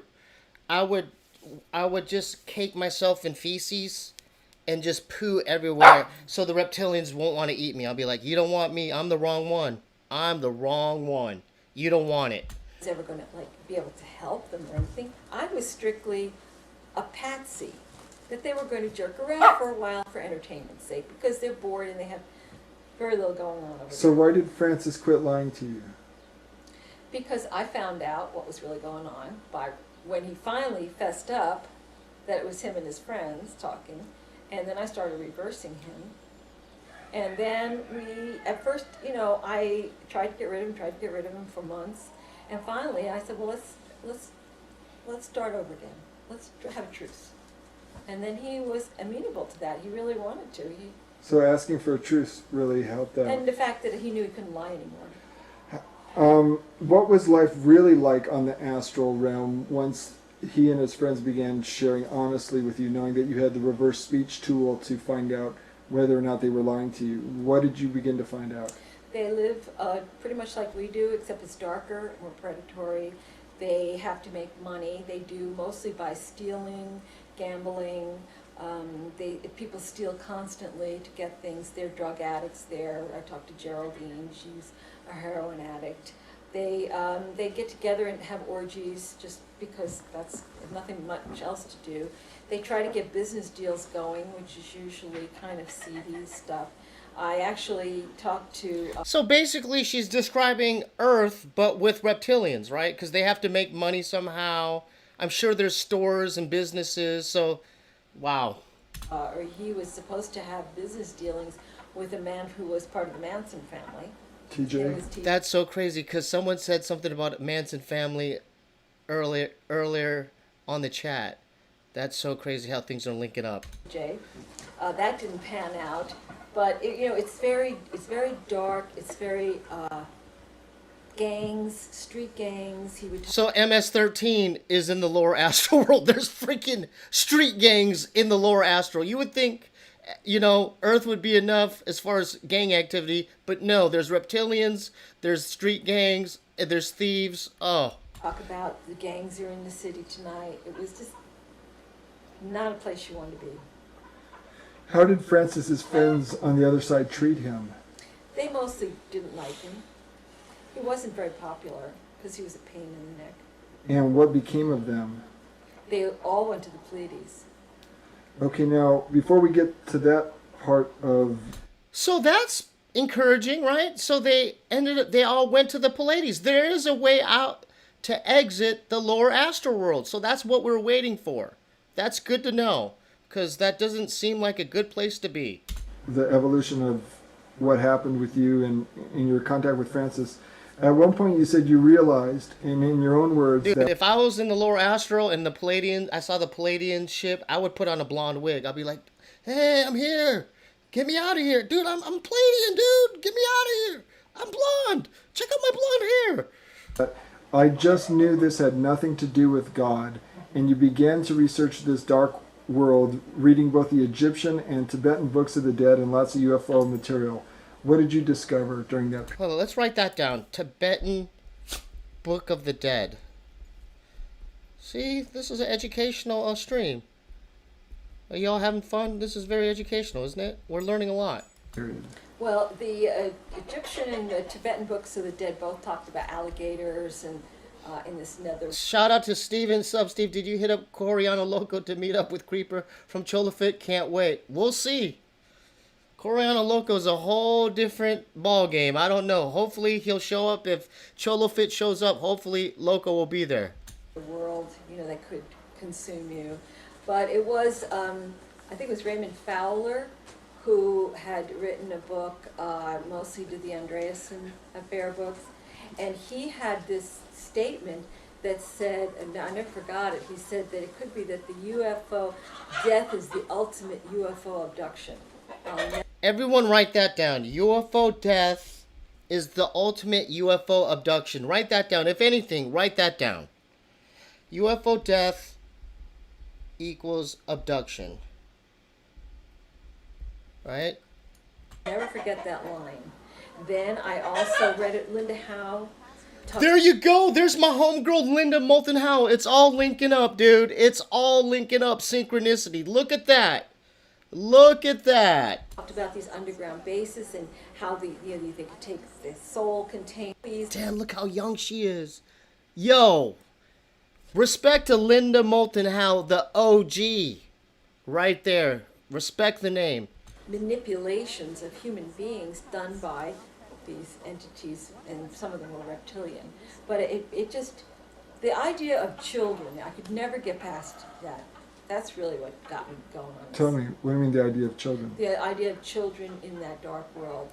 And why did that bother you so much? Because I felt that if people were there because of their bad karma, that children didn't have enough time to create that bad karma. I do agree with her there. I can understand crooks and gang members and stuff, but why are children in the lower astral world? The thing that there was a family, it was a murder-suicide, and they moved into Francis's house for a while, and it didn't work out because Francis kept making moves on the mother, but and so they finally moved out. But Francis said if they go to jail, that's when he said that the prison guards would rape the children. Now, what does that have to do with your All right, karma? dude. Or learning your lessons? It was all wrong. Look, can I throw something in here? Yeah. This is, I think it's significant. And this came up in the Robert Monroe material about the luch. There's a chapter in Far Journeys where Robert Monroe talks about there was an extraterrestrial, extra-dimensional something that created this world, and one of the primary sources of luch, which is emotional energy that they feed on. That's what I was talking about earlier. David Icke talks about that luch. Yeah, and the reptilians feed off this energy. The humans are a hybrid creation that gave off the best and the most pure form of luch. Luch being emotional energy that provides food for this, whatever it is, reptilians or whatever, that within the human experience, the finest and the most pure form of luch came from pre-adolescent children. Right there.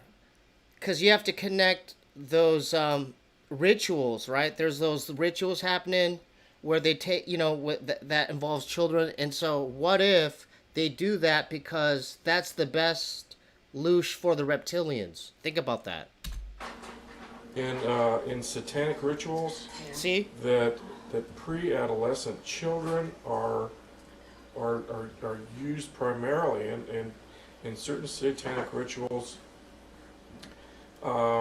because of they give off the most pure form of emotional terror that you can imagine. See, it makes you think about that whole Epstein shit differently, doesn't it? When you add the reptilians in the mix, doesn't it? Just think about that. Our point of view it's perverse. From their point of view, it's filet mignon. This is the best form of food that we can get, and it's Keep like saying that to me. This is how we eat. right. This is how we right. eat. This is how they It's eat. like, that makes it all okay. But children are primary source of food. Yeah, that's true. What led up to the Pleiadians? I don't know if the cattle mutilations are primarily done by reptilians. There might be other alien races involved with that. Linda would know more about that. She has a documentary called Strange Harvest that she wrote. I don't have it, but I only have one of her books. Is coming to help these people escape. I'd been praying and praying and praying every night, and I talked to the people, Rick. and I would tell them that I'm trying to... Rick said it, that adrenochrome. Yeah, that's... The adrenochrome is what the reptilians... That's like their form of like the purest cocaine or something. To get the people in heaven, in the higher planes, to help. And what I told them is I'm praying to organize prayer groups. And I'm talking to these higher awarenesses in heaven to get prayer groups. Because I said there's got to be some way that you can be lifted out of these lower planes. And I would talk to the people every day, and they would all gather, because I was the first person who was giving them any kind of hope. That's what they told me. But how are they hearing you? I would talk on recorders, and then they would. I would How are they listen talking to you back? on my recorders. EVP. I can play Do something. they have technology on Yes. their side? They use recorders on their side. Ah, okay. Dude, so they have like technology in the lower astral world. They have recorders there as well. So they're recording on the other side as well. That's crazy. They have recorders. Gotcha. Did you suspect that you Wow. were confabulating this whole scenario for your own emotional benefit? I did. When the Pleiadians first showed up, I thought that there was a good chance that I was making this all up because I wanted it to happen so badly. And the only thing that convinced me that this was not true was Francis was telling me that there was a ship that was taking people out, a transport into the Pleiades. And other people in the area were speaking back and talking about this ship, and that the Pleiadians were helping them get out of that world. That's what we were waiting to hear the whole time. I wanted a solution, and there's the solution, folks.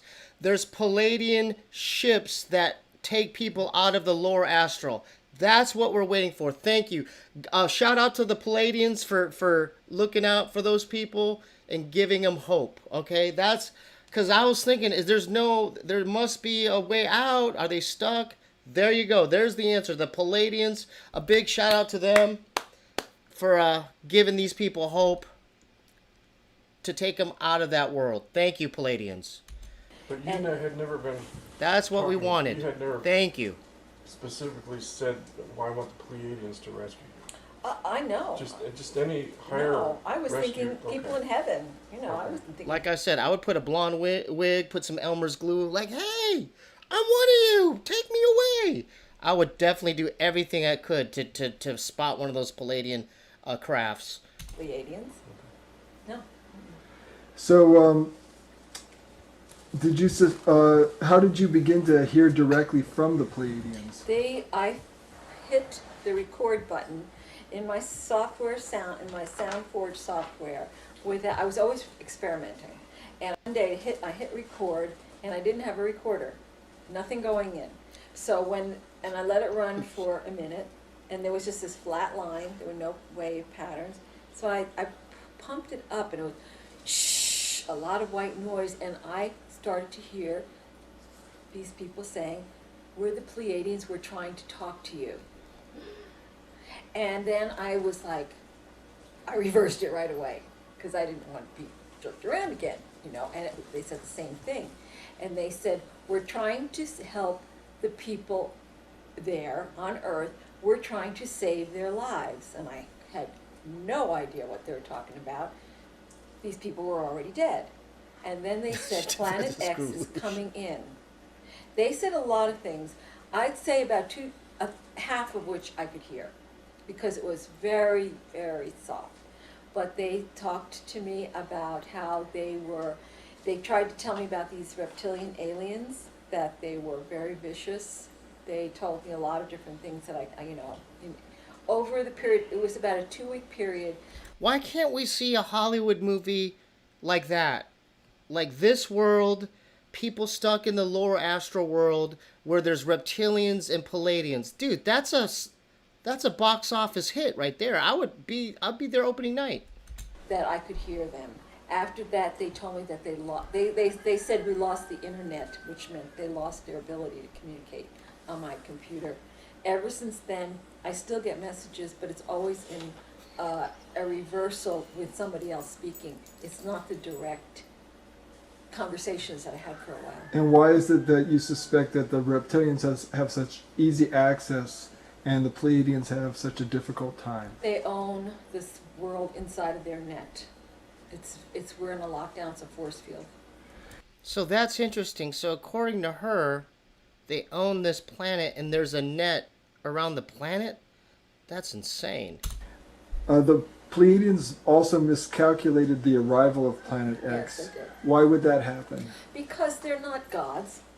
They live in they live in a whole other system. Timing. I know, is no, all- she's been talking for like over an hour. You haven't played us any EVPs, no nothing. We're just listening to your bullshit right now. I hope what you're saying is true, Peggy. Always iffy, and you've got a big planet like Planet X, speeds up, slows down. They thought it was coming through last spring. Can you play us some right around examples? this time. They told me, Can you play us some, not only play us 10 EVPs and 10 reversed EVPs? You haven't said none of that, or played none of that. we miscalculated, and they apologized. But, so, yeah, they were wrong. I mean, they're not God. Now later on, after this, Roger came to visit you at your home. And how did Francis become involved with Roger? And what happened in September of 2004 that changed the dynamics of everything? Francis was the last. Francis wouldn't go out on the transport. He was the last holdout of the people right around here. He didn't want to leave me. Oh, yeah. He just figured. He always said, when you die. Dude, I'm just letting you know, if I got a hold of Peggy Kane, if she was still around, I'd probably drive tonight to Arizona. I'd be like, okay, I'm hitting the road. I got extra memory cards. Yeah, let's just make it a 2-part series, Peggy. I would eat it up. Yeah, she would definitely be on the STEEBEE'S show, 100%. Julian coming in hard again. Was Creeper from Cholo Fit in MS-13? Is he the only one who escaped the lower astral? I don't know. Maybe I'll ask Creeper about questions to see if he knows about any of the gangs in the lower astral world. I want you, you come and get me and take me to heaven with you. That was his big thing. But Hopefully he's honest if he's the one the only Cholo that escaped from the lower astral. Hopefully he's honest about it. I wanted him to go on the transport, but he said no. And then when Roger first showed up, the guest house where he was staying that night was filled with reptilian aliens who were just doing stuff to him.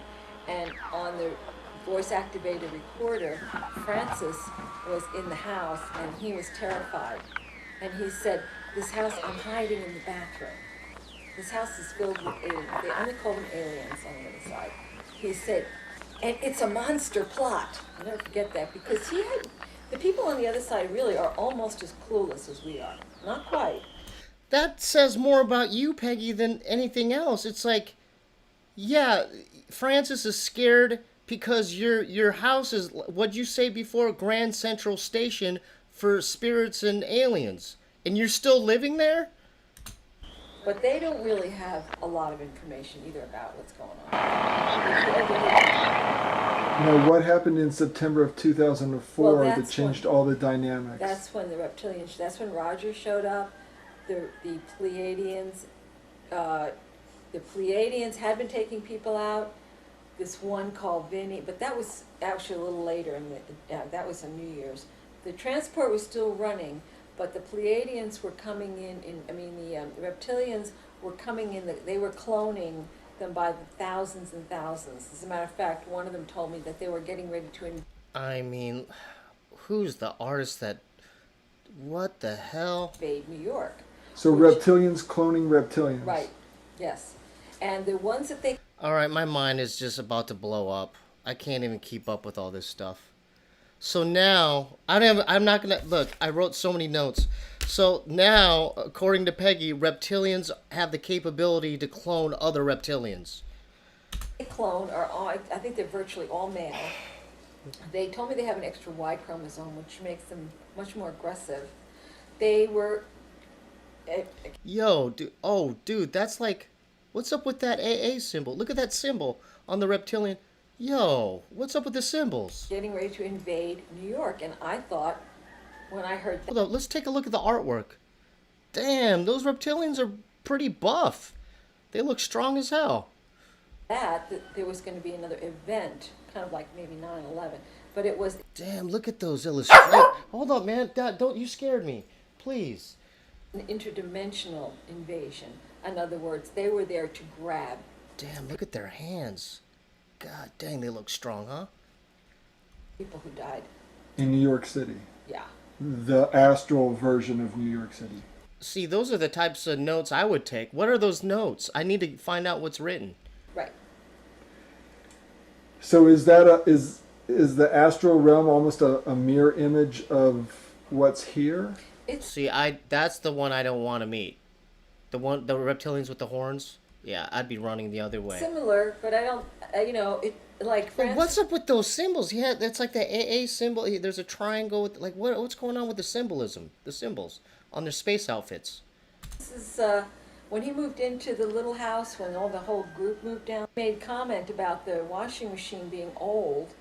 And I said, well, that washing machine is brand new. And he said, oh, well, it doesn't work like that. So it's similar, but it's not exact. There's differences. I just thought of a great concept of a movie. Meryl Streep, if you're watching, you could play Peggy Kane. Let's get this movie going. You would probably get nominated. You could do this. You could play Peggy. I don't know exactly how that works. And you said all your prayers and efforts couldn't stop Ninja Roger Turtles. from They being do attacked look like by these Ninja Turtles. reptilians every night. And then the reptilians began talking directly with you. What were the nature of those conversations? Mostly threats, mostly threatening me. They either they wanted to. I don't know, but one of them looked like Jay-Z. Yo, I gotta end the stream soon, man. This is getting out of hand. All right, let's just learn a little bit more. This is insane. Rape me or kill me. That was pretty much the extent of it. There was it was interesting. They didn't catch on to reverse speaking for about 2 weeks. So whenever I would put on my recorder, there'd be one of them, and he'd be saying something to me. Now they use regular old American names, and one of them would say, I'd say, well, who am I speaking to? And he'd say, I'm an alien, my name is Ralph. And then I would turn it around real quick and he goes, I'm lying, my name is really John. And I would say back into the recorder, you're not Ralph, your name is John. And they go, oh my God, how did she know that? This woman they called me a seer. See, there you go. I don't want to sound like a broken record, but that's how you find the truth in these EVPs. You have to get software and you reverse the speech. That's when you could catch the reptilians in a lie. They called me a witch. They called me Ave Sophia, one of them said. They didn't know I was reversing. They'd never heard of this. That's why I'm saying it's new. And finally, somebody figured out because they're watching, they said, she's doing something with the recordings. That's how she knows what we're thinking. And then they had to be very careful because as soon as... You would think they would have different names. I can't picture a reptilian named Ralph. Think of maybe an Egyptian name, something more menacing. They would say something, which they always talk. I could turn it around and figure out what they were really thinking. So I had hundreds of them here. Literally. You know what? They fucked up there. If I met a reptilian in the lower astral, I go, what's your name? And he says, Ralph. I'd be like, this guy's harmless. They told me they were surrounding me, and we're going to, next time you go to the dentist, we're going to put a virus in your gum. We're going to insert cancer into your womb. We're going to rape you. We're going to, it was on and on. And they said... Vinny, I would be scared of a reptilian named Vinny. Because of, what's that movie? My Cousin Vinny. Now watch, she's going to sing for Jesus. And I said, Joe Pesci. I only talk to the one, I serve the one. And as soon as I said that, it was everything changed. So they were trying to trick you into Jesus worship. Well, because Jesus... Because they controlled that whole ideology. That's right. The reptilians pretended to be Pleiadians talking to you, All the time. All right, I'm gonna put you but never humans. No. Oh, no. They think human. They look down on humans. They think they're just retarded cattle. But they do. They hate the Pleiadians, but they have amazing respect for the Pleiadians. So what did you learn from... See, that's interesting. They don't respect humans, but they at least respect Pleiadians. talking with the reptilians? What were the key lessons or ideas that you came away with? They're miserable. They're very unhappy. They don't like their lives. They're very controlled. They have hierarchies. They have to do what they're ordered. If they don't go along with the program, they're annihilated. They usually have their heads cut off. They have some regular births. Most of them now are clones.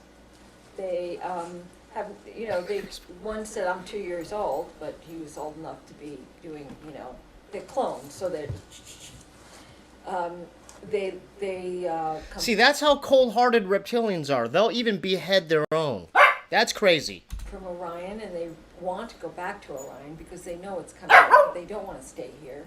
They know they're going to be killed, and they're very angry at the big shots going out on the big ship. Very angry that they've been left behind. They're just considered peons. And who was Vinny?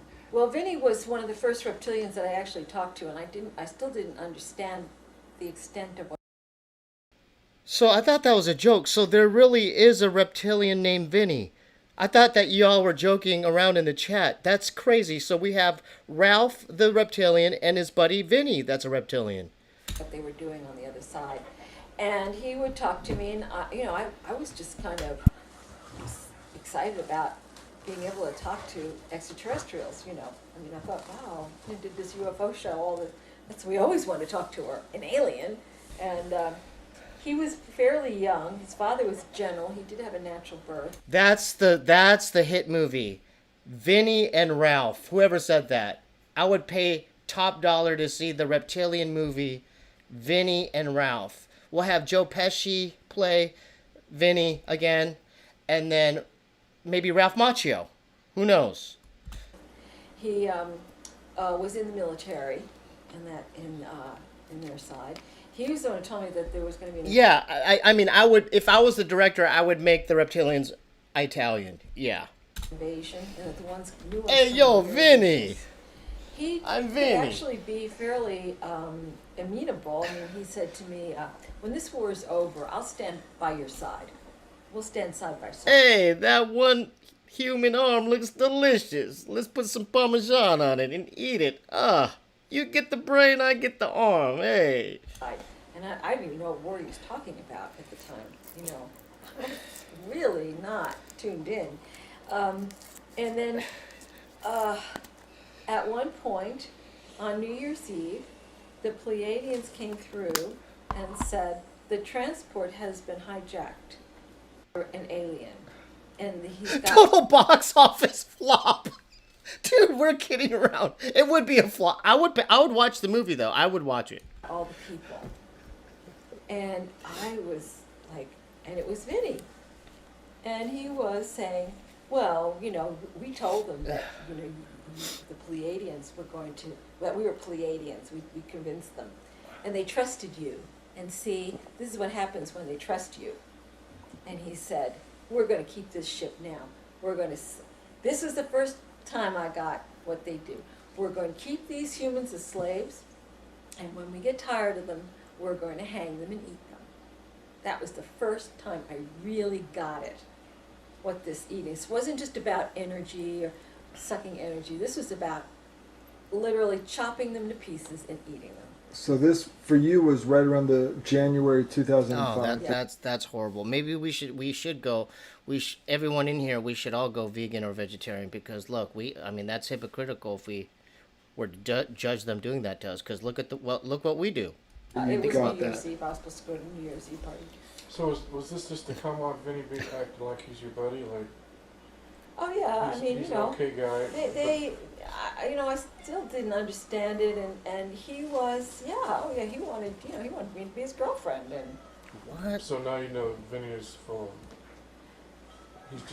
they're all like this. He's just as. Wait, she lost me there.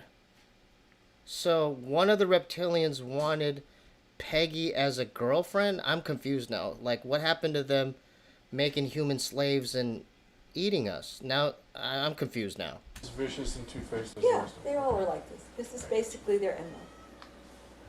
Now you've said I had to come to grips with the realization that something very evil is in charge here. Yeah, it's reptilians. What are your thoughts about why the astral people are stuck over there in the astral? Because they put them there. They're still part of the net. Once they're there, they can't get out. Does anyone ever escape the astral world? None of them. Now the Pleiadians have gotten a lot of people out. But without the Pleiadians, No one, they never knew anybody. They only knew one person, a woman who was a witch, and she did satanic ritual, and she disappeared one day. That was the only one that any of the people that I talked to had ever seen leave. And Francis had been there since 1830, birth years. Now, astral people, you say, are forbidden to talk to you, but they do anyway. Yeah. At what risk? Oh, probably being tortured and killed and hanged and eaten. But We gotta find out about what this net. That's the thing. We have to figure out how to escape the net when you pass away. Because according to her, you might get stuck in one of these lower astral dimensions. Do people shuttle back and forth? I mean, if you die in the astral, you get shuttled back to this realm? Yeah. Like back and forth? It's just, they're both I don't different think aspects they of the same holding They pan? don't seem to reincarnate people from, I don't know, that world. I don't know. That's a good question. That one I don't know. 'Cause my sense is that there's just holding pens where you get your spirits just shuttled back and forth, but you're kept in the same holding pen. It seems that I don't think the people in the astral, they seem to stay there for, they don't leave. They don't disappear. Well, how do we get here? I think we came from, well, the Pleiadians Not that are here. the Pleiadians. I think they have heaven worlds. They have other worlds. I can only talk to the ones in the lower astral. I mean, I'd like to know how did I get here? You know what's crazy? Someone wrote, I heard that going towards the light is a trap. We're supposed to turn around. I just saw a whole... I might review that on the next stream, because there's a 7-part test when you pass away as far as the light soul trap. So maybe that's the next stream, because she's talking about a net around the earth or some kind of entrapment thing where you can't leave. But yeah, I heard that too. There's videos on that. Maybe we could see that, watch that on the next stream. You're right. I heard you're not supposed to go. That's a trap, and then you get recycled back, and then you get memory wiped back into another body. Yeah. Well, probably that you know, once you were incarnated from, maybe you were in Yeah, the I've seen lower Enter the astral. Void. That was fun. That was a fun I movie. just know that the people that I spoke to who lived around here never knew anybody who left. At least I don't remember them ever saying. So supposedly, because I just saw this last night, someone asked in the chat as far as the light trap. So there's like a 7-part test where they call them the archons, but according to Peggy, they could be reptilians that, you know, that are posing as humans or past loved ones. But you're not supposed to be in agreement with them. You're supposed to say, I don't give you consent to judge me or to make me recycle. You're supposed to just be disagreeable with them. Because I asked them that, and they didn't seem to think anybody ever got out of there. So they're incarnating people, but they must be from someplace, another level. That's all. Because there are other levels. you've decided to stick up for these people and look out for the people in the astral. And one of the things that convinced you to do it was the amount of child abuse that goes on there. And you said that, you've said a number of times, maybe even in this interview so far, that reptilians often rape the children to death. Yes. All right, maybe we should end it there. I mean, come on, dude. There How was many one times you guys child got to who talk told about you, my this? name is Daniel. Please don't forget me. Now, what's going on there? Doesn't that guy look like the guy from Love on the Spectrum? What's that guy's name? I mean, he has the same haircut. I don't know. This is just getting weirder. And how do you think what you're doing is going to be able to finally affect a change? All I over can there? do is give them hope that this thing is going to end. I talk to them about May, just like I talked on the website. I just tell them that they're getting kicked off, that all that they've suffered, they're going to be healed. They are going to get out of there. These aliens are going into hell. I mean, all I can do is give them hope. I can't rescue them, but I can at least let them know that this isn't their fate for eternity. Thank you. That's the second information of hope. Thank you. So at least there's hope, and they're going to be saved, right? All I can do. You've also said when Jesus shows up to help the astral children, I'll have more respect for him. That's an inflammatory remark to the Christians, but what does that mean to you? Like, Why did you say that? And what I do you said mean that by that? because I heard from people that to pray to Jesus, forget the Pleiadians. I mean, I don't say that unless they make some disparaging remark about Pleiadians. I know Pleiadians have been brought down, have suffered tremendously, and have been very, very noble and brave to risk everything to help people. And Jesus never shows up over there. And I've had Christians over there. I had Pleiadians taking Christians out, and this one man who was finally gotten out, he said, "Thank you, Jesus." And I'm like, why are you thanking Jesus? He's not risking his life. It's the Pleiadians. So, you know, if Jesus suddenly shows up and starts smiting these reptilians and helping these little babies. So shout out to the Pleiadians again, because according to her, they're the only ones that are helping out, rescuing people from the lower astral world. Who are being slaughtered, I will have a tremendous amount more respect for him. Now, you say that astral people are generally clueless about upcoming events, but that they have already seen Planet X coming. I heard one group of people one time say, "We have seen the planet." Whether they were just, I didn't reverse them, so because they were the only ones that I've heard say that. But they did say, "We can see the planet." I've asked others, but I think that they weren't able to give, you know. You know what's crazy is, like, this was from a long time ago, but 3-Eye Atlas is heading our way, isn't it? Just think about that.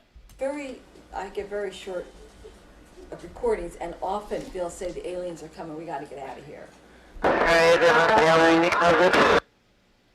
Francis and Sydney's That was one of our EVPs. We've been here with you for 2 hours, and that's the EVP you play for us?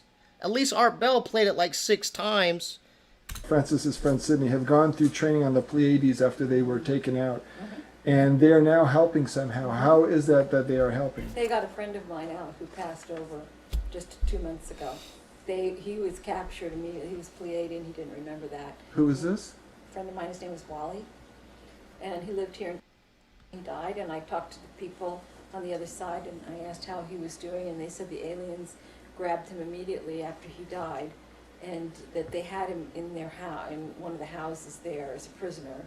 And I talked to the aliens, and they basically said, yeah, you know, he's our prisoner. And they were being very nasty about the whole thing.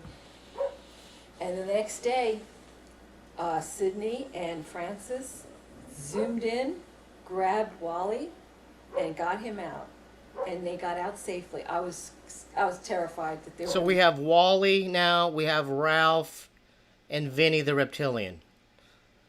She's a great storyteller if she's lying.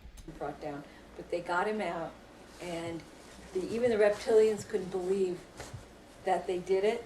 They succeeded, and I heard from Wally that night on my recordings in this tiny little voice, thanking me and telling me how much he appreciated it and how much he loved Nick and I because we prayed, and it was one of the best days I've had in a long time.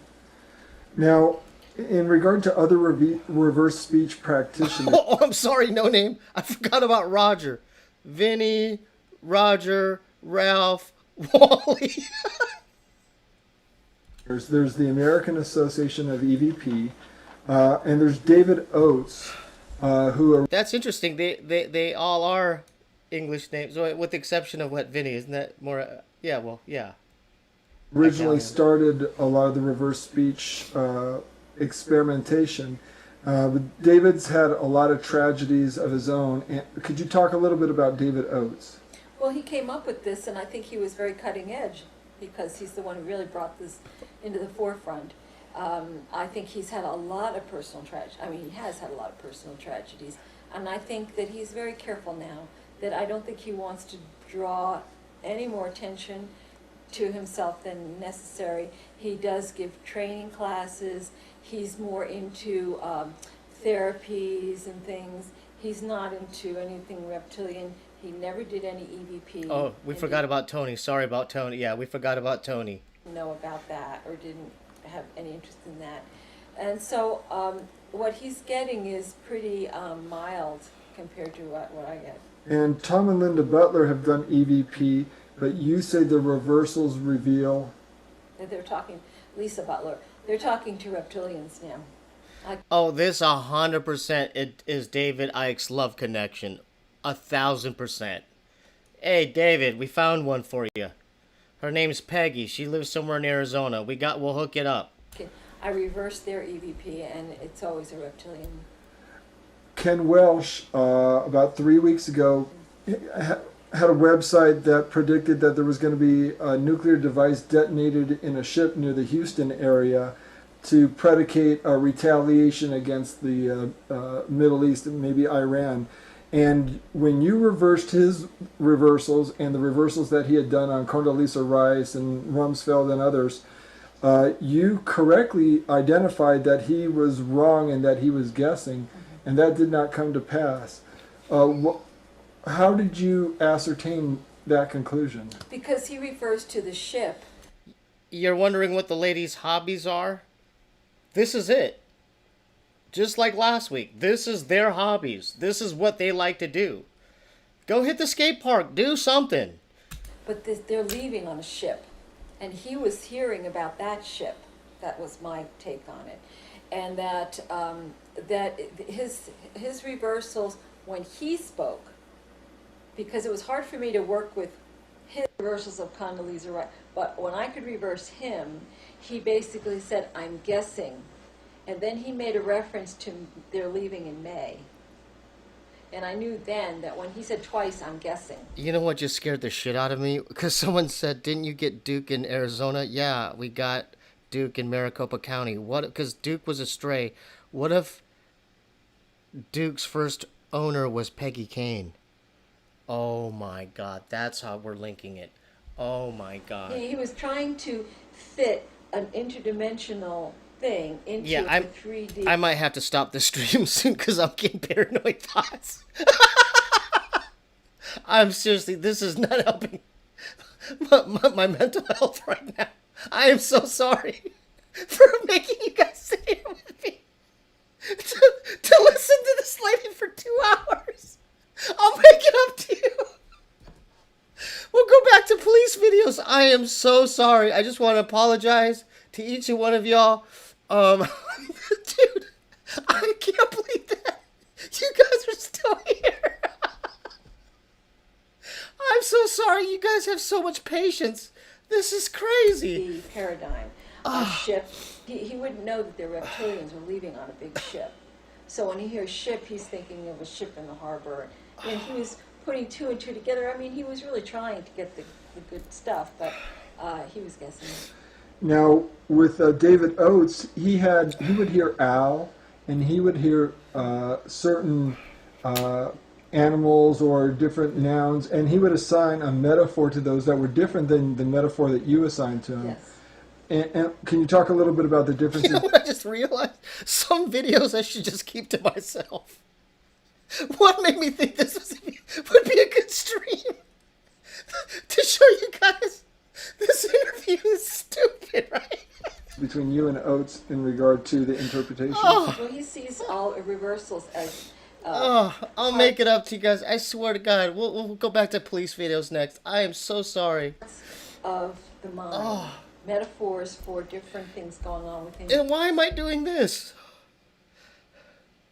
This looks like the notes that she has. Mind. And I see them as that plus interdimensional activities. And so when he sees the owl, which is the number one metaphor for this reptilian group. Do you hear that? The owl, which is the number one thing for the reptilian group.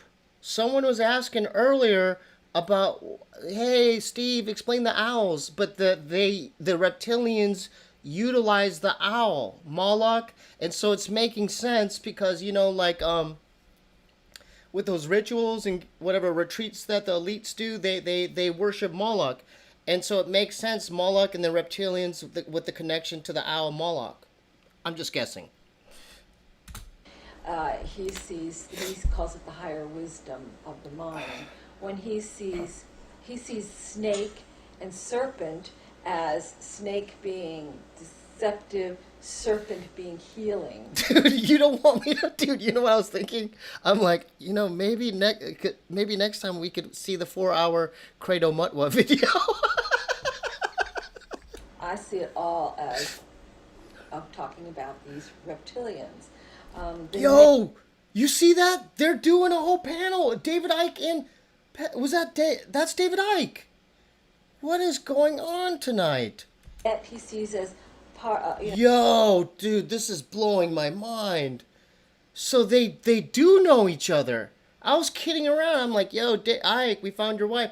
Look at this. They're on the same panel. Confusion within your mind. The net is a frequency around the planet that holds us in. So if you're not looking at things interdimensionally, if you're just seeing them as parts of your psyche, you're going to get different. Dude, that was David Icke. And dude, we need to find this video. I need to know what they're talking about. David Icke is probably the most prominent researcher who's well known for his reptilian research now. Originally it was conspiratorial and Okay, everyone write the co-hosting Off the Record 1998. So that it's called Off the Record. I'm running out of space. Let's just government control, and it evolved for him into he put the pieces together and came up with the same types of things that you're coming up with. How has reading Icke, if you have read him or speaking with him, how has he influenced you? I couldn't read David for quite a while, just couldn't get through it. And I do think he's probably more accurate in his take on this and on the history of this group with the secret societies and all that. Very, very accurate. He's very congruent in reverse. He does not get into the meat-eating aspect of it on the other side, although he does talk about them consuming flesh and blood during their satanic rituals. But that's more of a ritualistic thing. The people on the other side of their daily fare, they have restaurants on the other side. I mean, don't tell us that. There's restaurants on the other side. In the lower astral world, there's reptilians who hunt humans, and there's freaking, like, Denny's there.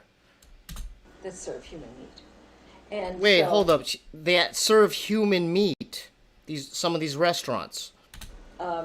He's got a lot of good information. Way more technical thing about their symbols and their, secret societies and their history than I do. But just that's a big gap.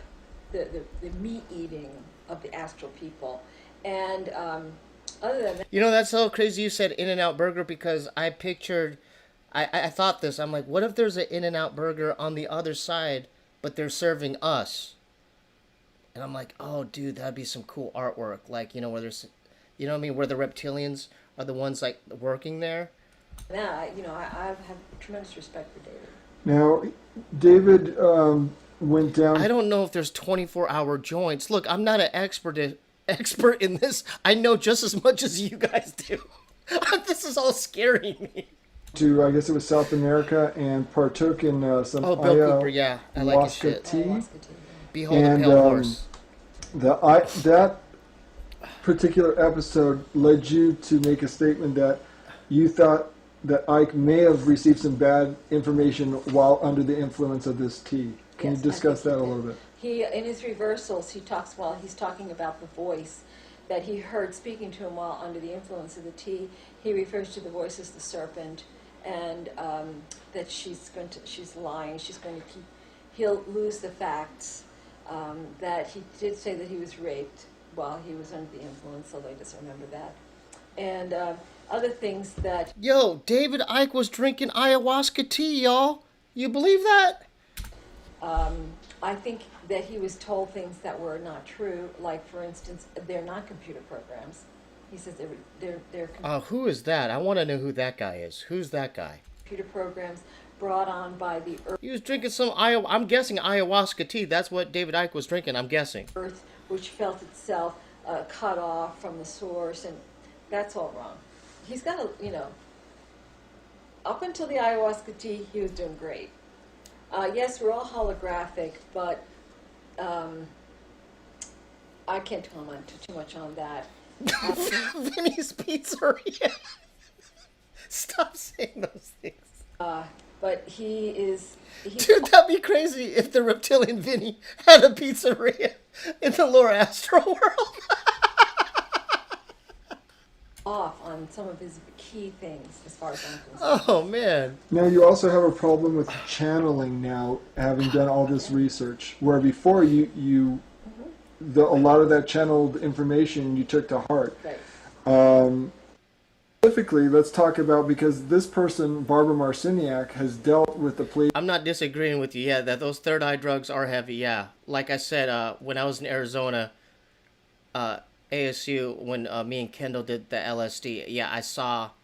I'm guessing now, watching this, I probably peered into the lower astral because I saw faces melting. You know, like I had diarrhea and I had to take a shit, and I saw. When the LSD was kicking in, I saw neon green like faces. I've told the story before, but it's all making sense now because of this.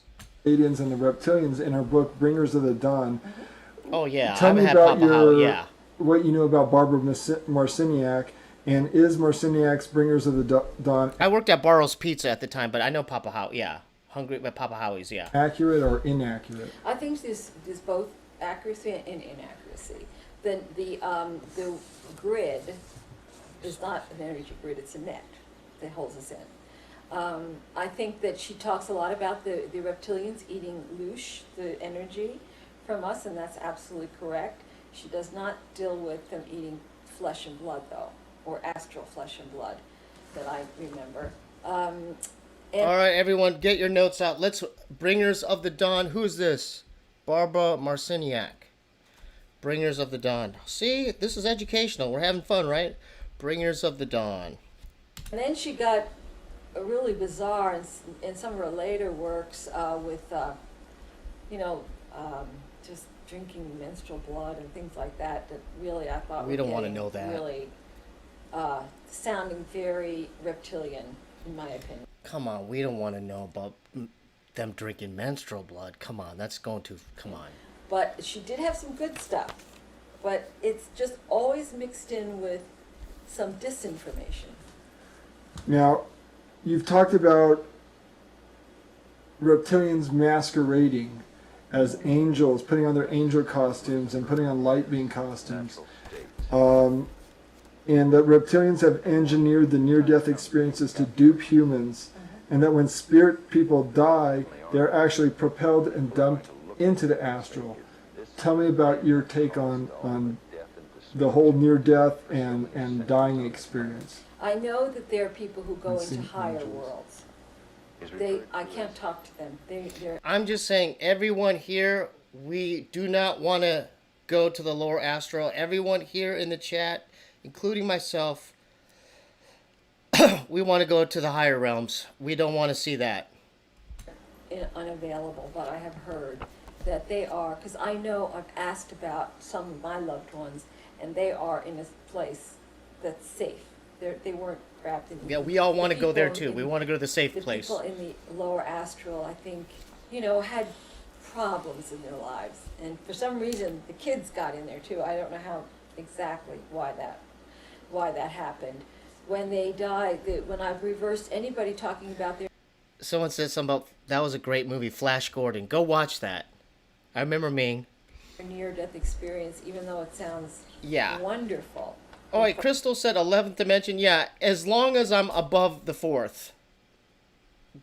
5th, 6th, 7th, I'm okay. Just none of us, we don't want to see any reptilians. None of that. Forward speech. It's all about rape, There you go again. abuse, being knocked around, being threatened, and then they reflect back your own spirituality. We all are very powerful and spiritual. They can manipulate the right temporal So what kind of disguise is that? lobe and give you Battle for Planet Earth, produced by John Scovern? What is this stuff? It's camera action, angels, visions. They can do, because they know our minds. So they erase the abuse, then they, give you this beautiful vision, and that's what you come back with. Except in your reverse speech part of the mind, that's where you remember what really happened. Now, Alex Collier talks about the reptilians being master geneticists. I know, I noticed that too. I didn't want to say anything. I did notice the Masonic checkerboard floor. There's something to that, right? And initially, having engineered the Alex. human race. Yeah, that we got to look into this guy too, Alex Collier. This dude knows more about the Andromedans. He knows about everything, but he specializes in the Andromedans. Be a slave race, a mining race for them, and that part of our DNA was taken out, and the reptilian mind, which is the reptilian complex, the R complex in the brain, being inserted there. And do you think this is the way that they're able to know the human mind and manipulate it, or do you have another take on that? Alex Collier's Mondo in disguise. Stop that. Pretty much right. Tell me about the masquerading as angels and light beings. Why would they do that? And how do they do They will that? scan your mind to see what you relate to. If you have a vision of angels with wings and, you know, feminine, blonde, or whatever, they'll appear like that. If you are looking for What? Wait, hold up. What is that? A human recycled soul factory? What is that, No Name? Answer me that. What? I don't want to see that. I don't want to end up there. an Eastern woo-woo with a long beard, I mean, they'll give you what they know you would relate to. In reality, So they're master manipulators. They're shapeshifters. I mean, whatever you think or whatever you're looking for, that's what you'll get. So people who are channeling angels. I've never heard any channeling that was pure.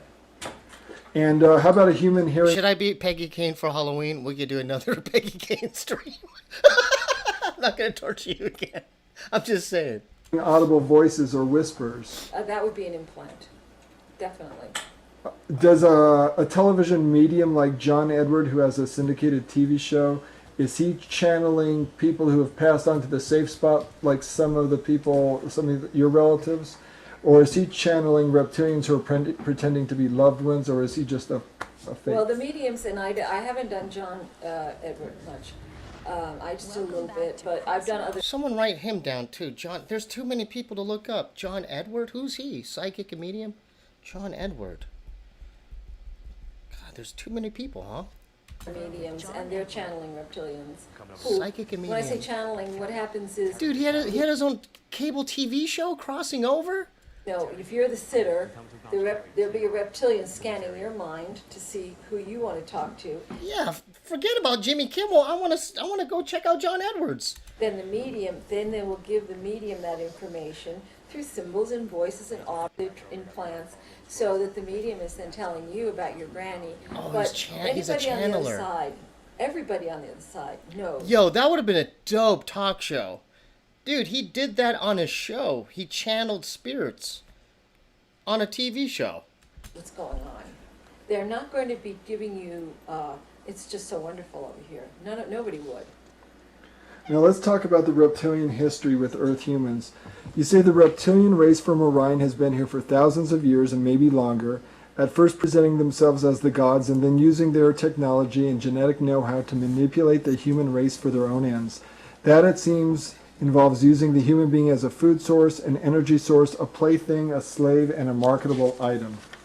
So initially you say that, as well, you mentioned the reptilians are physical beings and do have physical bodies, but these, it appears, are kept in a storage place once they arrive here, while they encase themselves All in right, I'm crossing out John Edwards. Sorry, but the rest I'm keeping. a physical human form to operate behind the scenes. They have mastery over the fourth dimension, which for us is the world of dreams and astral travel. This is everything that we've Dude, the drawings are killing me too, but they're pretty dope. You have to admit, whoever is the artist, the illustrator, dope. been taught it's not. Right. Yeah. They come here. Now, Roger was the one who, because he's had so many encounters with them, watched them deplane. He watched them get off. He was taken astrally to, actually he was, I don't know if it was astral, but he said that he saw them coming in from the homeworld, that they would have on these sort of, almost like latex costume faces. And they would use these while they're in transport, I guess not to get anybody's attention. They have physical bodies, which they may keep on when they're underground or in these bases, because people have said... Yeah, you're right. There's something about the ocean. There's definite alien bases deep in the ocean, for sure. They've seen reptilians. That's when they're in the physical. But they found that if they can take off, get out, step out of their physical body, step into a human physical body, they can operate here behind the scenes, controlling and manipulating without any problem. So that's really how they do it. You said I just can't believe I'm realizing what time it is. I can't believe this is my longest stream, and this is what we're watching. I'm so sorry. It's 9:30. also that the reptilians found the planet in the Sirius system. Yes. What do you know about that? All I know is that I've heard this about 5 times, that there was an inhabited planet in the Sirius system, and there are Syrians here who are also in this fight. But they said that is fouled and uninhabitable. Someone look up. I didn't even know about these cats. They're Syrian aliens? Look that up. That the aliens or the owl fouled that planet. Do you think there's a possibility that the metaphor, the wolf, relates to Sirius, the dog star? I know you mentioned that. I don't know. I never thought about it. I just always thought that it was having to do with them. Reptilians, okay. Now you talk about the Owl's Opera. What is the Owl's Opera? The Owl's Opera is this great theater that we have going on out here. And it initially occurred because there was an invasion by a very advanced race from Orion, that being the Reptilians? Yeah. How long ago did that happen? I don't really know. Thousands of years. They've been here for a long time. And what was Earth like before they showed up? It was supposedly, I've heard, it was beautiful. It was, one woman called it my Eden.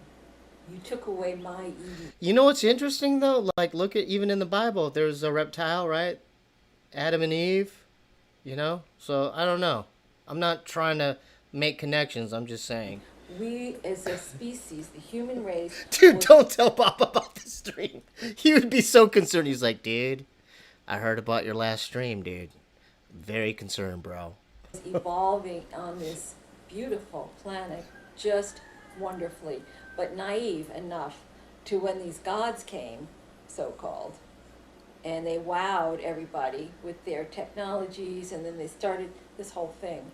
So, every culture has its gods and goddesses, the Greek gods and all these different Sumerians, and I think, but it was after the last passing of the planet. Yeah, Bob threatened to put me in a mental ward. He's like, dude, if you don't stop this, I'm going to tell Mom and we're going to put you in a mental institution. He said something like that. Planet X, with the great flood stories that are all over, that's when they decided not to come back in their own, or in a physical form.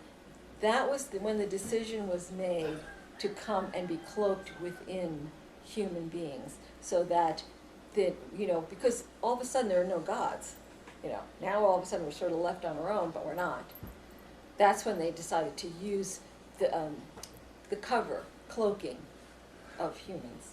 So have the reptilians been involved in the Lemurian or the quiet invasion of Atlantis? I don't really know. I can't seem to get much information about Lemuria or Atlantis. For some reason, I just can't seem to get that. Now, what do you think about the paradigm on planet Earth of slaughtering animals for food? Where does that come from? Is that a reptilian philosophy? I think so, but it just doesn't seem right, because too, they have consciousness, and I eat a little bit of meat, but I don't feel good about it. But the one thing I will say, that for the most part, humans don't torture the animals at least I hope not. They're not raping the animals. Dude, if Bob would immediately drive over here and pound on the door, dude, open up. I know what you're doing, dude. While they're sending them to torture, they're not purposely torturing the animals' children in front of them while they're raping those animals, while they're sending them to be killed. You know what I'm saying? This is No, I don't know what you're a saying. level of perversion you can't even imagine. You said there were advanced reptilian geneticists that manipulated human DNA. Is that your, or am I confusing that with somebody else? I think that's probably true, but I don't. Where does Peggy live? She's somewhere in Arizona. Hey, y'all, I don't... Can we make it to the end? We'll see. This is definitely my longest stream. I don't know that. You haven't heard it in reverse speech. It's hard to get that kind of technical information. Now, tell me if you have a problem with any of these statements. Reptilians mated with human women to create bloodline families. Oh, yeah, there would be 100% an alien intervention. A Peggy Kane intervention. Yeah, this would be the last straw. This That's is probably true. Ike material. Reptilians leave their reptilian bodies in storage when they come here. I think that's true. Reptilians survived the last time Planet X passed. They left. They loosened the net as the planet made the passage. Then Well, they loosen the net for us, too. We don't want to be stuck in the lower astral. Loosen it for everyone. sent down their minions to check out the situation. And once things All right, settled we'll down, chill. they came back. That's what I heard in reverse. And that reptilians set up all the political, religious, and financial structures on Earth. Yes. You said, I mean, that was a whole lot. The reptilians set up all the political, government, whatever, religious structures on Earth. That scares the shit out of me. in your final posting on your website, there are those here who were brought down while trying to help and have been stuck in the reincarnational Dude, cycle. I'm not calling They my have brother had right their now. memories wiped and are Dude, just don't plugging ask. along like most of the planet. I think the difference is that those from elsewhere are always trying to figure things out. They are not really comfortable here. They, all of you I would suspect, are on these types of websites reading voraciously different esoteric books, whether religious, metaphysical, UFO, paranormal, etc. There is a feeling that something is wrong and they're always seeking answers. So how did the reptilians put up this net, or this net technology? Do you have any information about that?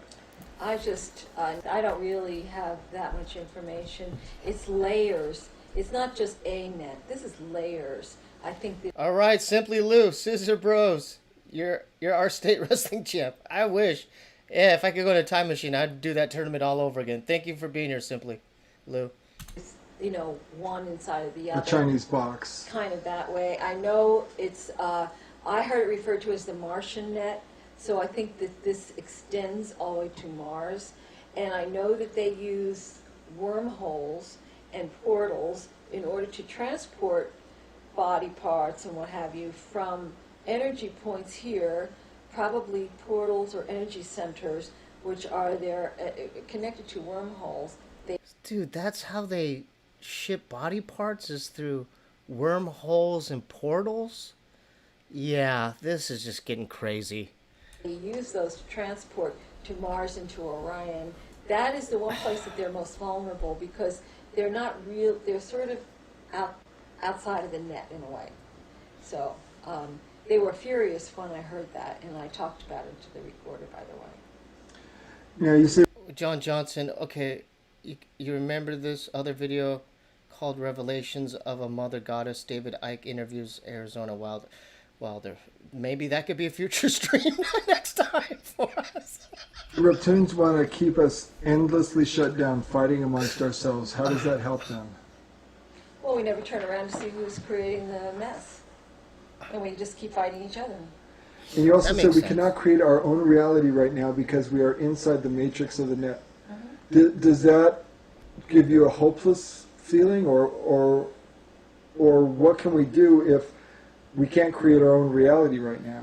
Well, I don't have a hopeless feeling because it's still changing. If I thought this was going to go on forever, because I know what their agenda was. Their future agenda was to microchip everybody, to have certain people set aside as slaves, the rest in concentration camps and as a constant food source. And then they would probably alter the environment so that it would be comfortable for them because they're blind in the sunlight, can't see in the sunlight. So that would have been our future. That's what we need to do. If we were to pass and then there's like a life review, we could say this: I don't consent to you eating me as a food source. I do not consent, reptilian. I do not. A total slave, lockdown slave planet. Now, If I didn't know that Planet X was coming in to shred the net, being sent by God, the Creator, and if I didn't know that this whole reality was changing, I probably wouldn't be able to get out of bed in the morning because it would be so depressing. But as it is, I am very, very hopeful that this is going to change and we're going to be rescued. But Raya, you know what's even crazier? What if everything she said in this video is true? And that's the craziest thing ever. What if we're the ones that don't know? And she's basically knowing it, everything that's happening in the lower astral. That's crazy. What if the fourth dimension, the lower astral, was someplace in the solar system, physical frequency we couldn't see, like on Mars or on Venus? Do you think that's possible? Well, I think that you can't see them on, like the fourth dimension is on. Yeah, Happy Sky, she's been talking about reptilians for 2 hours now. Mars. There probably is a fourth dimension all over, just like 3 dimensions. And they operate on Mars in the fourth dimension. They're not physically there on the planet. They're there interdimensionally, I believe. So when you talk about spirit people leaving their bodies, being propelled and dumped on their way out, you said they've bumped their heads on the net. Mm-hmm. What do you mean by that?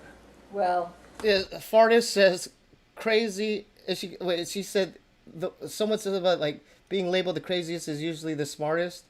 That's scary. when they try to get out of your body, it's like a Faraday cage. And when Robert Monroe was put into a Faraday cage, he could astral travel. But in the Faraday cage, when he got out of his body, he would hit that, and his astral body could not go through the Faraday cage, which was electrified. And this is what's happened. What? And what happens is they may project out to a certain point if they're pretty aware, and then they'll hit the barrier, and then they'll just be accosted. So this fool Monroe tried to astral travel past a certain spot, and he was blocked? What's happening here? Surrounded. And there was a cage? Away. Robert Monroe also mentions luch. How is that important in understanding this phenomena? Well, they regularly they're parasitic as well as eating astral flesh and sometimes physical flesh. They are parasitic, so they ingest energy through while people are sleeping or meditating in a restful state. If you feel a vibration, like in a certain body part or on your face, just like a light tingly, then somebody's sucking your energy. You can feel it in different areas. Usually it's around a chakra or a major organ. So according to Peggy, when we sleep tonight and we feel a certain tingling, that means reptilians messing with us. That's where most of the energy is and not only messing with us, but sucking our energy from us. Housed, and so they'll be feeding on you. And I've heard them talk about back 2 hours. waiting I'm for so somebody sorry. to go to sleep so they'll feed on them. You've also talked about reptilians can take good astral people and through reincarnation can force them back into the cycle of the net. See, that's what I was watching last night. Yeah, we need to figure out a way to break the recycling thing so we don't come back. Mm-hmm. Yeah, they do. Mm-hmm. Is this from the reverse speech that you hear this, or the EVP? I don't think I've heard that through. Oh yeah, everyone in here is gonna have reptilian dreams tonight. I'm so sorry. I'll make it up to you. We'll do great police videos next. I swear. I think I've heard that through other information, so I can't say. But I know that they call it recycling. Yeah. They cycle somebody back into the game, into the physical world. After all, this is where children are brought in. The other planes, they don't have children. They can't have children on the lower astral. So in order for them to create new babies with consciousness, they can create all kinds of hybrids and stuff. But they want the consciousness. They want the memories and the experience and the emotions of a real human being. That's why the reptilians, I took notes, that's why the reptilians like to eat the flesh, but more importantly, they like the human bones because they get our memories. By eating that, they get our memories. So what is the nature of the net in detail? Is it an a charged electronic field, or what is it? Well, I think that's what it is. I don't know for sure. It's a force field of some type. I know they're ionizing it with chemtrails, so it will be more volatile. You say that the chemtrails use ionized metallic salts, and that there's also strange biological material like blood cells. Well, there's different. The chemtrails do different things. They create viruses and illness.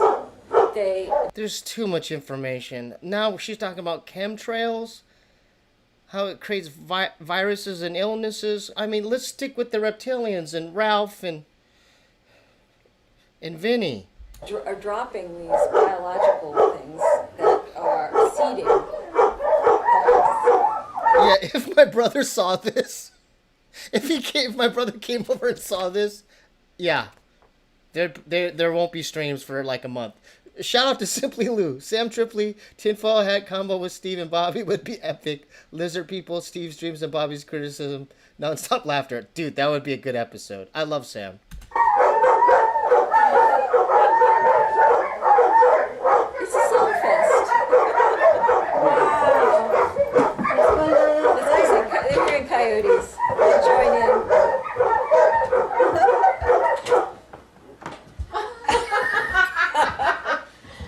They get Apparently they're a little self-conscious. adverse to cameras. They get self-conscious when you look at them. They heard the owl. So let's talk about chemtrails again. The chemtrails, from what I understand, again, it's hard for me to get real technical information from reverse speaking because I'm not that good at it. The biological organisms are for seeding people. They want to get as many people seeded as possible before they leave. So We don't want to be seated in any way, shape, or form. No, I don't want that. they're dropping these biological, it's seeds of their own kind. No. That's what I understand. Then there's the viruses and things that they will, I've heard Cheney say in reverse, there's too many of them douse the air. So they're trying to make us sick through chemtrails. And they're ionizing the net. They want to set this net on fire. So why are they playing EVPs when she's talking? Like, dude, separate the two. That scared me. They're going to use probably HARP to get it going. And that's to help charge it so it becomes more volatile. That's what I believe. Can the net produce holograms and screened images? Oh, I believe so. What happens if an ET Alliance ship is brought down within the net? They're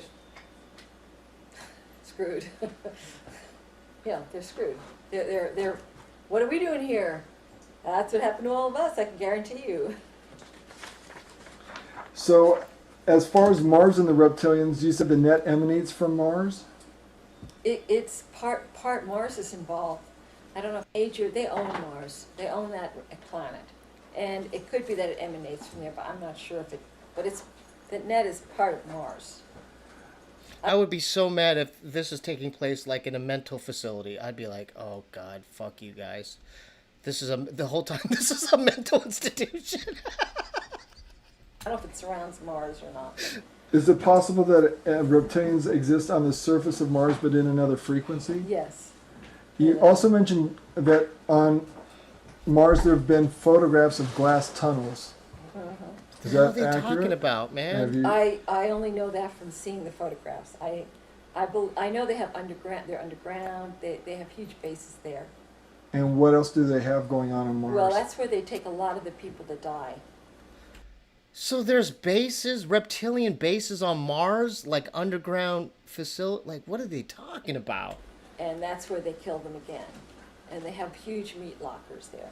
And that's where the ship will stop on its way out to pick up more meat. These animals, these lizards have just voracious appetites.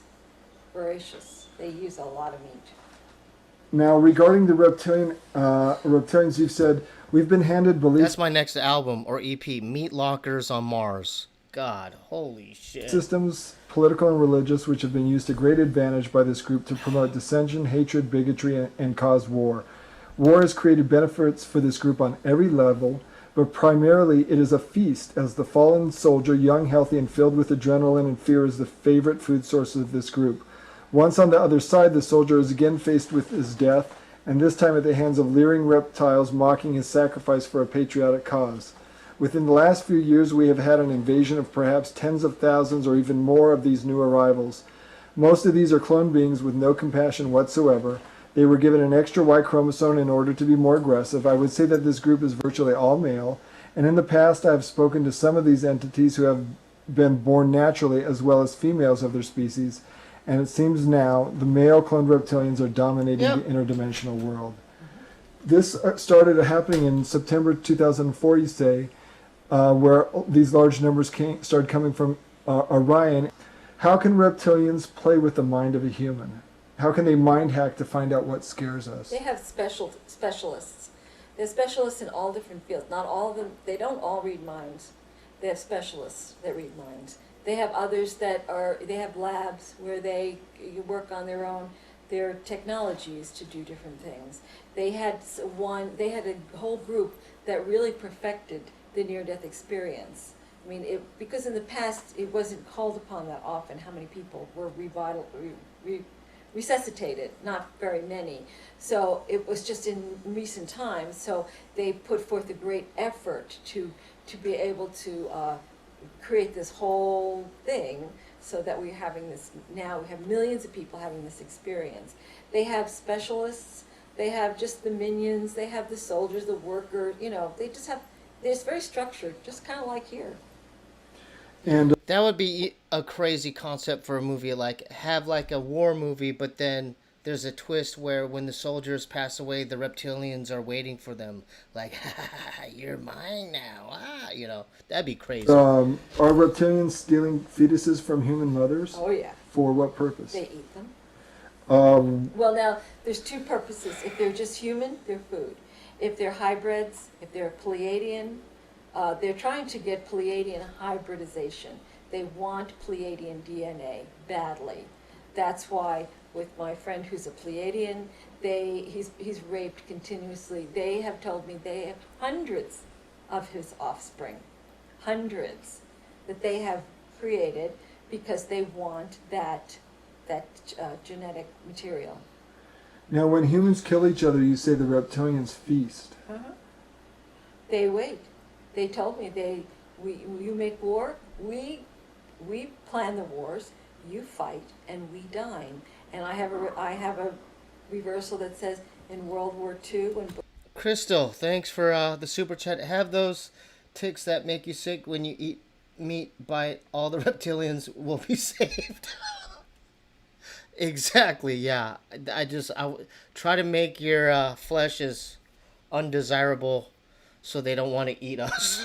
Bush was talking to the war vets, he says, we ate so many then we hiccuped. I know this This is already. why we have war. Strictly, well, there's different reasons. They can make money and it's control, but it's mainly to eat. So do they, So when humans go to war, they feast. That's terrifying. instigate murders as well? Oh yeah. So there was a case that you and Ted investigated back in 94, 95 involving a man who claimed to have killed people under the influence of aliens. I think his name is Yes. Moody. I guarantee you, he was telling the truth. At the time, I wasn't sure. But he said aliens influenced him to kill those women. No doubt about it. I believe him now 100%. Of course, he did it. Now whether he was insane, they can try to influence you, but there still has to be a I certain wonder if they use any dry rubber seasoning. Dude, I don't even want to think about that. Yeah, what if if they have like spices for you, like, hey, have you tried this rubber seasoning? This really makes it peppery. Oh my goodness. amount of participation. But on the other You know hand, what? Most likely they do. You know why? Because they do have restaurants. I'm sure they have stores where they sell human seasoning. you have We do mothers it drowning for our their children in hamburgers. bathtubs, or throwing them from bridges, or sawing their arms off. This is somebody whose mind has been completely taken over. So you say reptilians love making the victims terrified. Why? Because they ingest that energy. It's luch. They absorb the energy of fear. Yes. And reptilians are very aggressive and threatening, and they use rape, and they're geneticists and mind manipulators. How is it they've been able to become so adept at so many different things to be so effectual over human beings? We're their life. They have no life without us. So this is what you do. I just figured it out. So if we happen to be in the lower astral world, just don't show any fear. Just look at them in the eyes and be like, I'm not even scared, dude. Try me. Cause just, you know how like humans, we prefer, you know, like a white chicken thigh or something, and just like, we'll be less desirable that way. As far as them, they'll be like, oh, they're not as scared, so let's go eat that one. Yeah. We're everything to them. Paul Newman luch dressing. Okay, this stream is getting out of hand.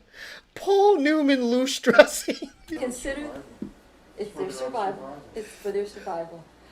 We are it for them. They have no life without us. That's why they're so terrified of what's coming. Because everything that they gain and everything that they do, we're their drug, their food, their pleasure, their energy. They have nothing without the humans. So this is screwing around with us is their life. Are reptilians telepathic? Some of them are, but not all of them. Are they interdimensional? I mean, Yes. would you call them They interdimensional? are interdimensional. I just, you know, like I said, I saw signs the other night, and so I'm thinking, what if they're telling us something if we wear the tinfoil hat? That way the reptilians can't, they'll block our thoughts. They can't intercept our thoughts. Just think about that. You also mentioned at one point that it appears to you that it might be possible that they can revivify dead, deceased human I bodies. know they can. Why? They do How? that. Because they, How do you know that? well, because I've heard them talk about it in reverse. They talk about, you'll never know the body counts. Like, that's why they sealed body bags of some of the soldiers. And I know from a woman who I was friends with for a while who was having all these problems, and it turns out that her father died. And and she told me in reverse that they shocked him back and heated him back up. And by this time they had inserted an alien within him. And she was always afraid of her father. And it was a very difficult relationship. But they use and revivify dead people. If they're not too bad, they can bring them back. They prefer that to cloning, I believe. I think clones fall apart too easily. Clones don't seem to hold up. Yeah.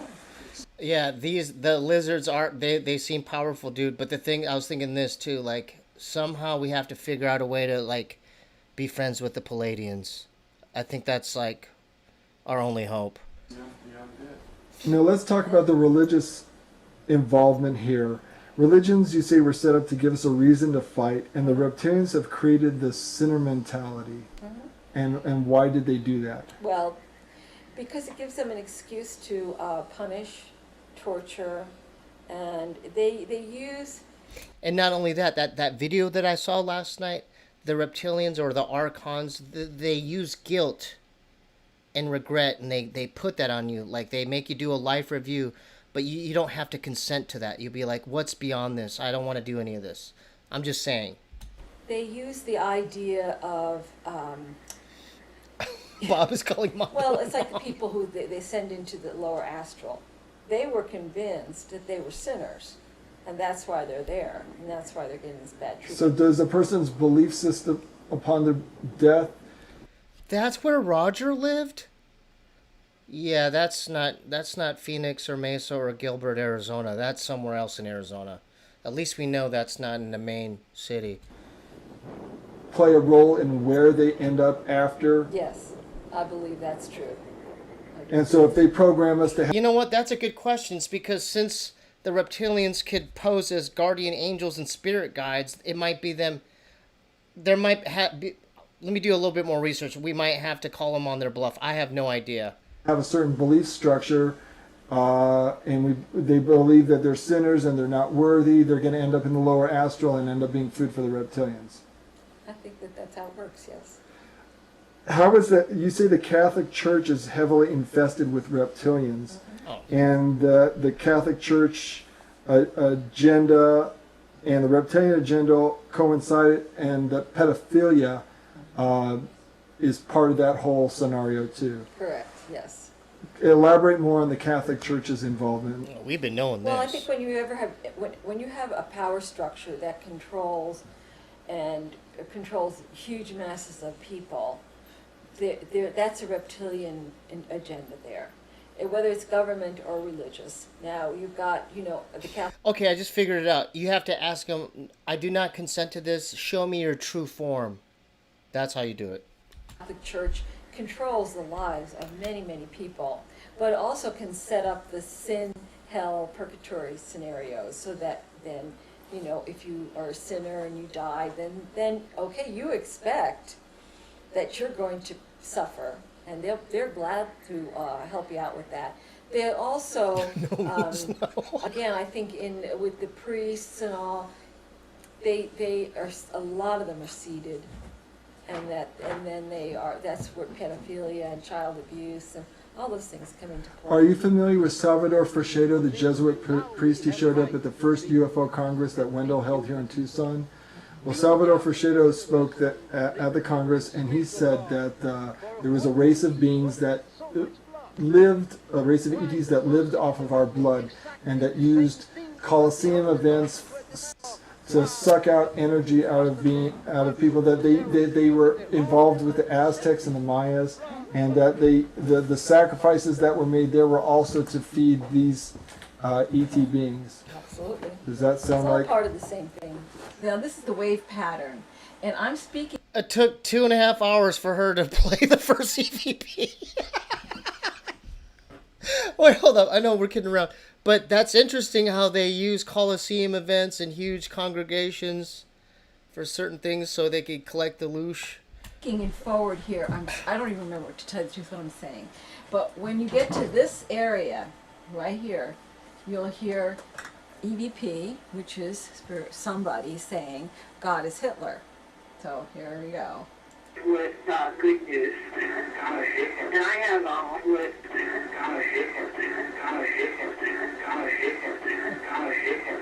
God is Hitler. So that was pretty clear. Yeah, you need to get your ass to the dog park and you need to, as they say, touch grass. That's insane. very clearly? Yeah. Yeah, but I wanted to say that. Yeah. So the way it works is like there's the person actually speaking, you're actually looking at their recorded speech, but then someone, something from elsewhere is also putting their 2 cents worth Right. into the. Yeah, that. Or maybe not. Maybe it'll be. Maybe it will be just as physical as this. Nick, what do you think about Peggy's research? I gotta interview Nick the Treasure Hunter next on the Steebee Weebee Show. I think it has a lot of validity. Unfortunately, it's sort of subjective. Peggy spent thousands of hours listening, so you have to give her credit for what she's done. Yeah, no, it's there. There's too many people in reverse speech saying the similar things. As far as the exact details, I think that's open. But I think it's a potential science that by the time people figure it out, it's probably going to be too late. Right. Well, other people. So it's a science of the last days. Yeah, I guess you could say that. Or the science preceding the new days. The humans, most of the humans are of no threat to them. The humans, for the most part, they see as retarded, and they just see them as food. They're just like hamburger. That's what they call them. We brought up that In-N-Out burger, the reptilian In-N-Out burger. See, here we go. Cattle, sheep, cattle. Now the Pleiadians who got stuck here, that's a different story. They know that we're all trying to wake up. We're the ones who are doing this on these websites, trying to figure things out. Even if they get channeled into something very religious, it's usually just always trying to question what is going on here. whereas other people just, you know, they're at the ball Yeah, that PC is like 1998 version. game or the mall or the, you know, whatever. It's just like in the Matrix. It's just like, Yes. like Morpheus trying to explain Yes. the Matrix to Neo, right? It's like most people, this is a prison, and most people don't realize it, right? Yeah. But it's like there's some of us that it's like a splinter in the mind. You know that something's wrong here. Something doesn't work about this place. Yeah. That's And it. so we're always trying to figure out what is it? What is it? What is it? And I could totally relate to this guy though, it's surprising to me that it took him 2 hours to even mention the Matrix, because I was thinking about that the whole time. But yeah, I've been thinking this lately. Like there's something off. Whether we got into a different timeline on some Biff from Back to the Future 2 type deal. that leads us into It's UFO very much like the Matrix. research, and It is the Matrix. So there we go. We made it through, everyone. I'm so sorry. Hey, so next time we'll do something different. If y'all like this is by far the longest stream I've ever done. But thank you so much for sticking with me. Don't tell my brother about this. I don't want to be committed. So for the next stream, we may mellow it out, or we could do it. If y'all like this one, we could do another alien type. I took a lot of notes, so we could do a David Icke thing, or we could do the Arizona Wilder thing, or Credo Mutwa. Who knows? But thank you, Angie. I'm gonna hit you up after this. Thank you for your patience, and thank you for being here. Wow, that was a long stream. I'm gonna make some food now.